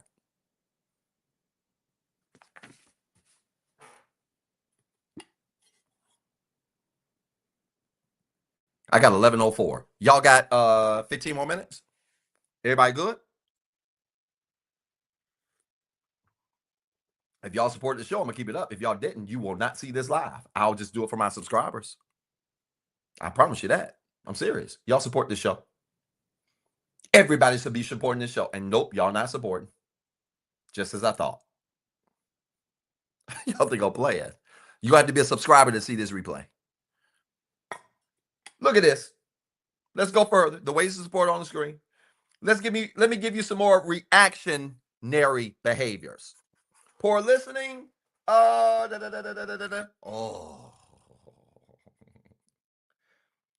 When you react, this is big. Projection.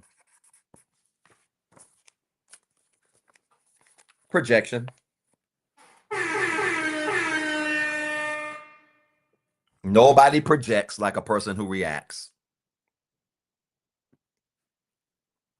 Nobody projects like a person who reacts.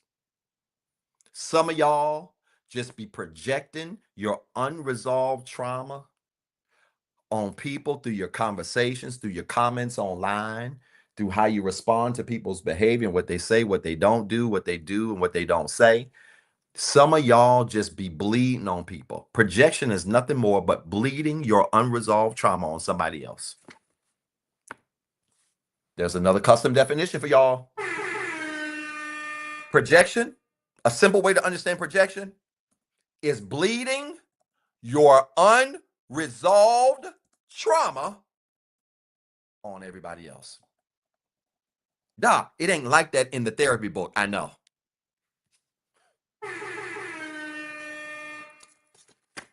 My definitions are custom, so you get it. Projection is nothing more than bleeding your unresolved trauma on everybody else.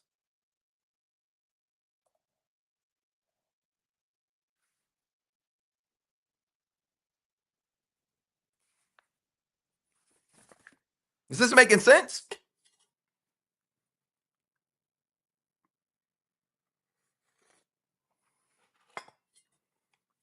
Let me give you another behavior of those that respond. Y'all, is this too much? You want me to stop? Y'all good? I only need about 10 more minutes. Y'all good? Type church in the comments with a bunch of R's if you all right. I like that. That's all right. Kim says, Doc, I'm exposed. I like this. That's where growth is. This is not to embarrass you. This is to challenge you. All right, this is good. Somebody said bloody, bro. Thank you. Must be my Britain and my UK people. I have a lot of clients in the UK who keep asking when I'm coming to the UK. I would love to come to the UK and bring the tour to the UK. Somebody make it happen. Connect with an organization there. Let's make that happen. I'm serious. All right, this making sense? I think I saw a question from my good brother Jonathan. Did I see that? Dr. Jeb, do you think a lot of this is learned from one generation to the next? Man, you about to open a whole can of worms. Speaking of one generation to the next, have you signed up for my spring course, Spring Cleaning and Healing? One of the topics that I'm talking about in my spring course, Spring Cleaning and Healing, it's every Saturday in April and the first Saturday in May. One of the topics I'm talking about is the impact of generational trauma. How the different generations process trauma and how it impacts the generations behind them, before them, etc. It's a powerful lesson. If y'all ain't signed up for that, get a seat. It's limited. I don't have a lot of signups yet, but I know how this works. The last 2 weeks before the sign up, everybody starts jumping in. I'm not expanding the seats. Okay, but it's powerful. The link is on my bio. Check it out. It's going to be up there. And if you signed up for the course at the beginning of the year, you have a promo code. If you are a subscriber, you have a promo code. Okay. All right. Another response. Where am I? Another response. After accountability, people who respond and respond in a healthy way know how to pause. People who respond and know how to respond in a healthy way know how to pause, which means they take their time and they respond to things in a way that is well thought out. It ain't rushed. They don't let people rush them. They don't let situations rush them. They don't let circumstances rush them. They don't let pressure rush them.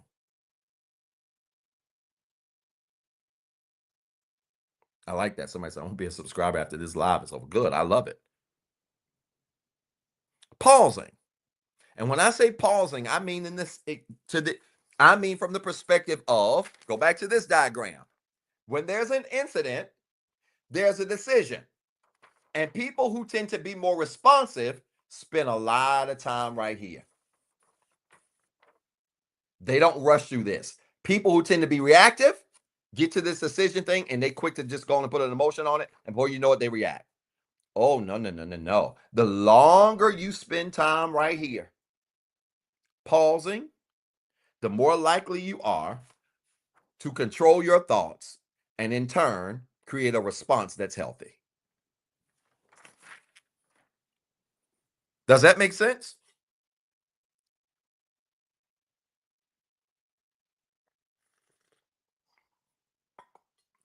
This is why stillness, meditation, mindfulness is important. I make it very clear to my clients. I try to spend 30 minutes a day. Try to. I do it at least 3 to 4 times a week now. It used to be 6 days a week. For 3.5 years, it was 7 days a week. 3.5 years, 7 days a week of meditation, 7 days a week of journaling, 7 days a week of cold showers. A machine. People talk about doing the work, but they really ain't doing the work. Okay? Learning how to pause and be still will teach you how to get into this space of offering a response versus a reaction. Let me give you one more reaction, and I'm going to give you one more response, and I'm done. People who react are also good at not only just projection, they're good at deflection.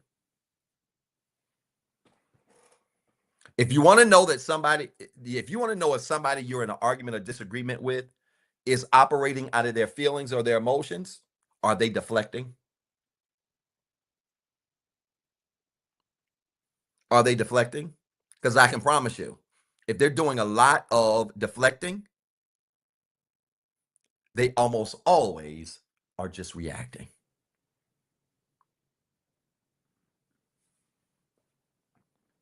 They're almost always just reacting.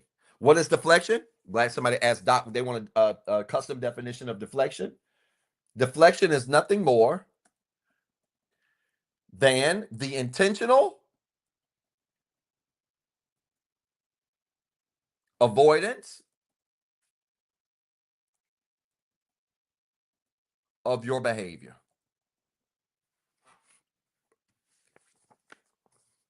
Deflection is nothing more than the intentional avoidance of your behavior.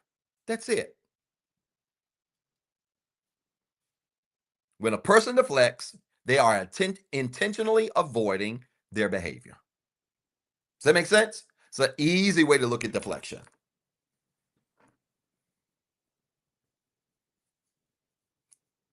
People who react are projectors and deflectors. They bleed their trauma on everybody else, and if they ain't bleeding it, they try to pass it off or avoid it. Okay? And it absolutely makes them very manipulative, without a doubt. I agree with that, LaShawn. Thank you so much. And thank you for your support as well.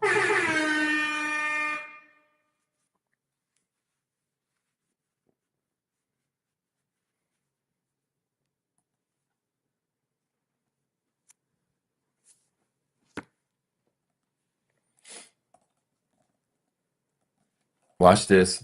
This last one for responding is going to throw some of y'all off.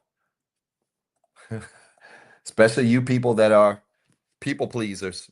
Let me end with this and I'm done. When you respond, you not only learn how to have self control, you not only learn how to operate in selective engagement, you not only learn how to function in accountability,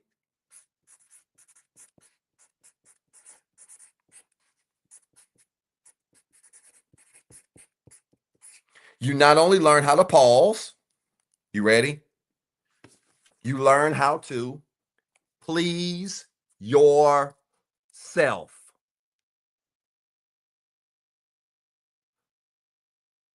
You learn how to please yourself. In other words, put you first.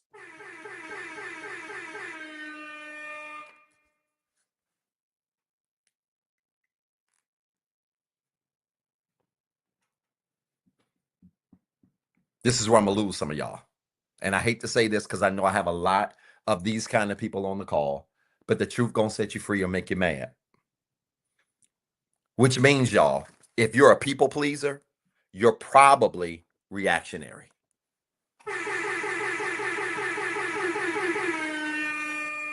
Oh, I just got half of y'all. If you're a people pleaser and you don't know the art or understand the art of putting yourself first, you are probably almost always reactionary. Yeah, that's a lot of y'all. I like that because somebody's admitting that. That's my weakest link. That's a lot of people's weakest link.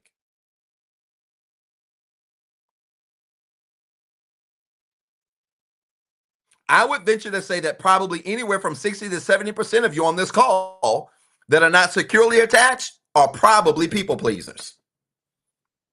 Guarantee it. And guess what, y'all? If you're a people pleaser, you're almost always reactionary. And if you're reactionary, or let me take that back. If you're a people pleaser, you almost always struggle with pleasing yourself or putting you first. And if you can't do this, you're almost always reactionary.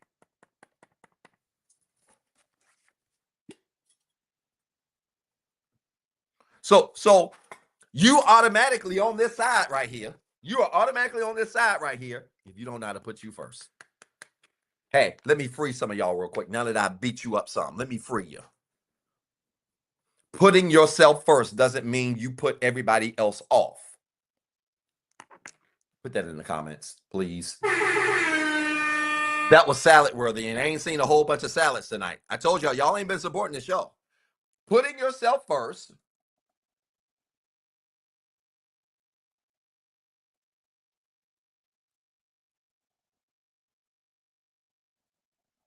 doesn't mean you put everybody else off.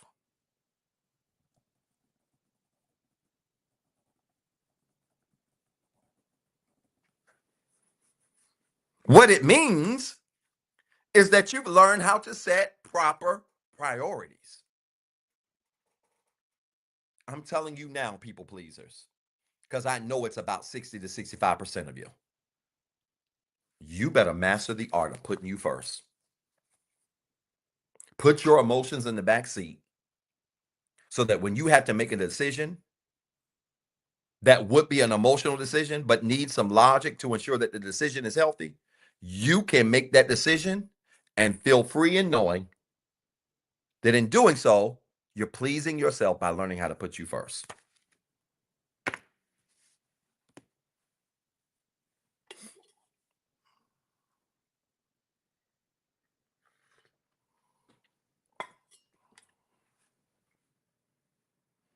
It's important.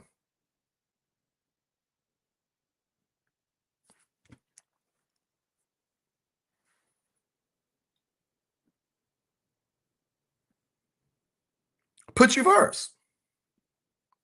Stop worrying about what everybody else think. And you're only going to operate from that place when you deal with some of that unresolved trauma, some of that unresolved caregiver dysfunction that you have, whether it's from mom, daddy, or both, doesn't matter. So that you develop a healthy relationship with putting you first. I had to tell, I will share this in full transparency. I shared it with the subscribers Monday. My kids won the City League championship tournament this past Saturday. I coach one of my son's team. My son and daughter play on the same team. It's co-ed. He's 11, she's 12. She's only one of two girls in the entire league, and she's a beast. And we won the citywide championship, City League championship Saturday.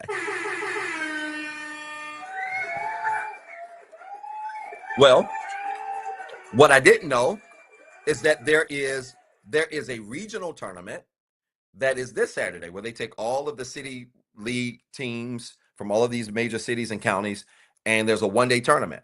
Single elimination, you're playing all morning into the afternoon. That's this Saturday.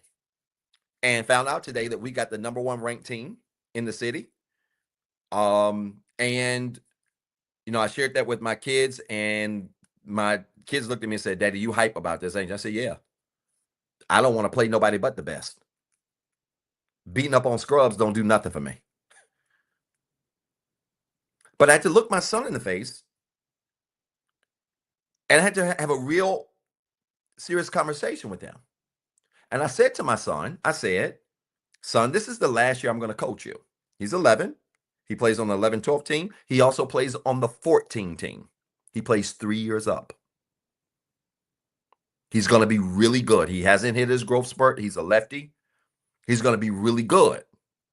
But I had to look him in the face and tell him, when he came back from his mom's this weekend, I had to tell him, I said, "Son," came back Monday, I said, "Son, this is going to be the last tournament game. This is going to be the last time I coach you, unless there's some major divine intervention. You're about to go off into AAU. I'm going to get him a trainer. He's going to do these things." But I said to him, "This is my last time coaching you. And I'm going to tell you why. Because I noticed that when my son plays, he's so concerned about what I think about his play. He really wants to please me. He'll make a mistake on the court, and instead of him hustling down the court, he looks at me. His mom gives me a hard time. She just likes to give me a hard time. See, look at the pressure you're putting on our son." We and her laugh and pick with each other about this. But I had to, and I called her. He was with her this weekend. I was having dinner, and I just grabbed my phone and I called her, and I said, "You got a second?" She's like, "Yeah." I said, "The kids aren't around, you know?" She said, "No." And I told her, I said, "I'm gonna have to talk to Ford when he comes back. I can't coach him anymore.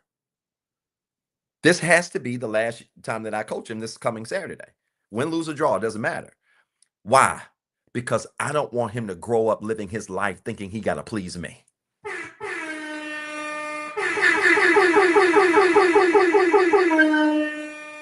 Y'all, you can create people pleasers out of your kids when you make everything that they do about satisfying you. Yes, I want him to be excited. Great. Yes, I want him to win. Yes, I don't want him to make mistakes on the court. Yes, I want him to minimize his turnovers. Yes, I want him to be smart. Yes, I want him to be mentally tough. But I don't want him to look at me every time he mess up. Because if he looks at me every time he messes up at 11 on the court, when he's 21, he won't make decisions without worrying, "Oh man, if I get this wrong, daddy gonna be mad." Mm-mm. Mm-mm. No. And he didn't like it. He likes when I coach him. Though he does not perform well when I do. Now, let me take that back. He performs well, he's good. But he performs better. When I was in Atlanta, I wasn't there. They had another coach step in for me because I was out. And his mama, I'm FaceTiming her, worrying her to death because I couldn't even concentrate. I had to do the talk that night, and I couldn't even think about the talk for laying in that bed, worried about him. And me and his mama was texting back and forth, and I said, "Listen, I know I'm gonna worry you to death. I apologize. She was like, don't worry about it. I know you. And I'm calling and FaceTiming her to death. He out there killing it. No pressure, not looking over his shoulder, none of this stuff. When I get there, he tightens up. Every time he makes it, he looks at me. No, that's a sign that he's pleasing me. And I would rather him focus on being great and not worry about what I think. And you know what? It takes humility and security for me as a man to own that. Am I intentionally making him feel some kind of way? Absolutely not. I don't want my son to feel like he can't perform because I'm there, but I'm also self aware enough to realize that he does better when I'm not on the sideline. And that's called being secure, y'all. Him being secure is far more important than me coaching him. Him growing up with the confidence to make decisions is far more important than me standing on the sideline. No, I'll be in the crowd. Instead of being the finest coach in the league, I'll be the finest daddy in the stands. It's fine. Fine either way. But the goal is for him to be secure. Why am I saying this, y'all? Because sometimes when we put ourselves first, you need to teach your kids how to put them first too. You need to teach your family members how to put themselves first too.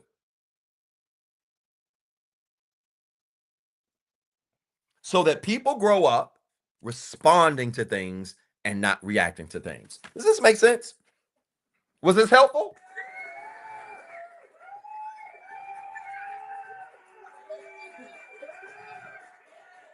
Was this helpful? Absolutely. Like, it requires self-awareness to be in this space. I don't just preach this, y'all, and try not to live it. I don't. I love my son. He's going to be great.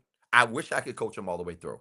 But he just does not right now have the temperament for me to be breathing down his neck the way I do, because I coach him hard. He begged for me to coach him this year, and I did. But I said, son, you know what comes with that. Yes, sir, I know. That's what I want. It's too much for him right now. And he's still in the mode of, I got to please dad. No, you need to be well. You need to be good, son, without daddy. And I'm going to teach you that. And so now, even when I'm sitting on the side, so his 14 team made it to the championship as well, or championship games this weekend as well. So we got the first game against the top seed. We got the first game against the top seed, and then the next game after that, his 13-14 team plays on a different court within the same facility. So we'll be bouncing from court to court because he's playing his 11-12 league, but he's playing the 14 league too. And when I go to those games and I'm not coaching, I'm sitting in the sideline. I've got my hat on and I got on glasses. You know why? Because I don't even want him to see my eyes. Besides me just being cool, I don't want him to see my eyes. I want him to go out and do what he does for him. I need him to put him first. Does this make sense? This is important, y'all. Was this helpful? Announcements real quick. 5 areas of healing out of stock. I won't have any more available until I think like the first week in March. So check out the website. I may open up the link for more pre-orders if you guys want to do that. Value System e-workbook is up. It's rolling. You guys tap into that. My 50 times 5 ebook was just released 2 weeks ago. Awesome. Spring Cleaning and Healing. That's my 5-week course. I need more of y'all to fill that course up. My books are closed. I can't take new clients, y'all. I wish I could. I cannot take new clients. I don't have the time. I barely have the time for the clients. I have taken overbooked myself so far this year. Okay. So I can't take more clients, but this 5 weeks you will get with me will be the equivalent of 2 years for most of you. All right. Just look at the course descriptions. That's every Saturday in April and the first Saturday in May. All right. So sign up for that. The tour. I'm on my way to Phoenix in March. I am on my way to Houston. I'm on my way to Houston, Texas. Thank you, Sharika, for your support. I appreciate you. I'm on my way to Houston, Texas in April. Guess what, y'all? Guess what, y'all? We are on our way to the DMV in May. We have a location. I believe we are 98% clear on the location. It is one of the best locations in the DMV. And I need the DMV to come and pack out the place. Houston, I need you to do it. Phoenix, I need you to do it. And it's going to be big. And I need y'all to come big because it's going to be great. All right. And that's coming up in May. I am working. I am working. I can't. I don't want to say the place because it's about to be under contract. So it should be clear hopefully in the next couple of days.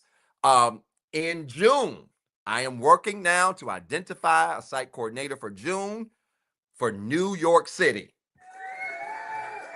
So those of you that are in the boroughs, Jersey, Connecticut, blah, blah, blah, New York City, I'm coming in June. I can't wait. Wait, okay?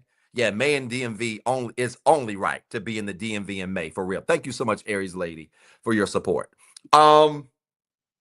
And then I've got some other cities, Chicago, Miami, New Orleans, Dallas, that are coming up later. All right. So that's what I got so far. Y'all support the show.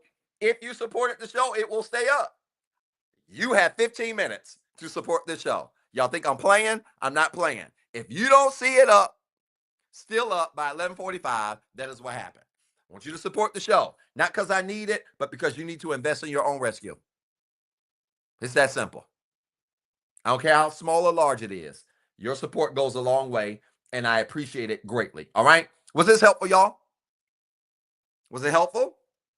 Now, listen, I need y'all to support when I come on this tour. Hey, Arizona, I need everybody in Arizona to take the tour and share it. Listen, Arizona, we got to pick it up. We behind the eight ball. I don't know if my site coordinator, Shahira, is on the line. Shout out to her. She's doing a tremendous job, trying to get her to relax, but that's my girl. I absolutely trust her. And she's so well connected in the Arizona, in the state, and she's doing a phenomenal job. If you want to volunteer in Arizona, she's talking about something, I can't relax. She can't. But she believes in executing things well. And the beautiful thing about my site coordinators is so far, every single site coordinator that I have, except for one, has been a client or is a client, which means I know them, I trust them. It's being executed really well. If you want to volunteer in Arizona, I need your help. I'd love for you to volunteer in Arizona. Shoot me an email at info@zebthethird.com. I can connect you to Shahara and we can make sure that that happens. But I would love to see more of your people there. Jonathan, yes, I'm going to my P.O. box tomorrow. I appreciate you, sir, because I know you. I appreciate you, and I know you, and I'm proud of you, and I can't wait to support you. But yes, if you're in Arizona, please come. If you're nearby Arizona, please come. This is going to be a great time. All right. So I need y'all to support, and that's gonna be that. I wish I'd known you when I was there because I almost lost all my mind. All right. And yes, if you're in a city where you can travel, for instance, I know I've got April, who's a moderator, that wants to do some work in some of these cities. And so if you're one of those people that are willing to travel and be a volunteer in a different city, you've got the means and the capabilities of doing that, also send me an email. We've got some cities I can absolutely put you on some teams that are just starting to form, and I would love to have your support there. So it's a lot of work behind the scenes, but we're going to make it happen. Detroit is on my mind. I've got to figure out Detroit. I've got a lot of people that are asking about Detroit, and I'll just have to figure it out. Remember, y'all, this is just the pilot.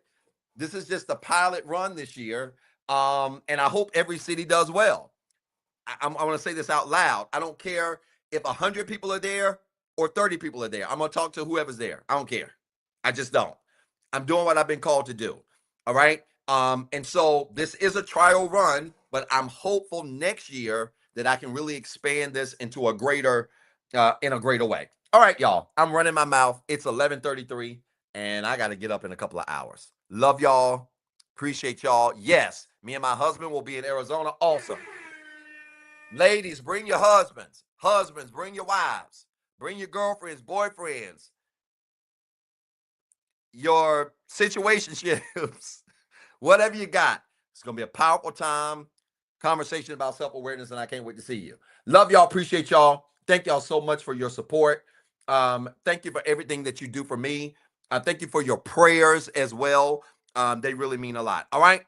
The ways to support are on the screen. You got until 11:45. Love y'all. Peace and blessings. See you soon. Take care now. Thank y'all. Oh, thank you for subscribing.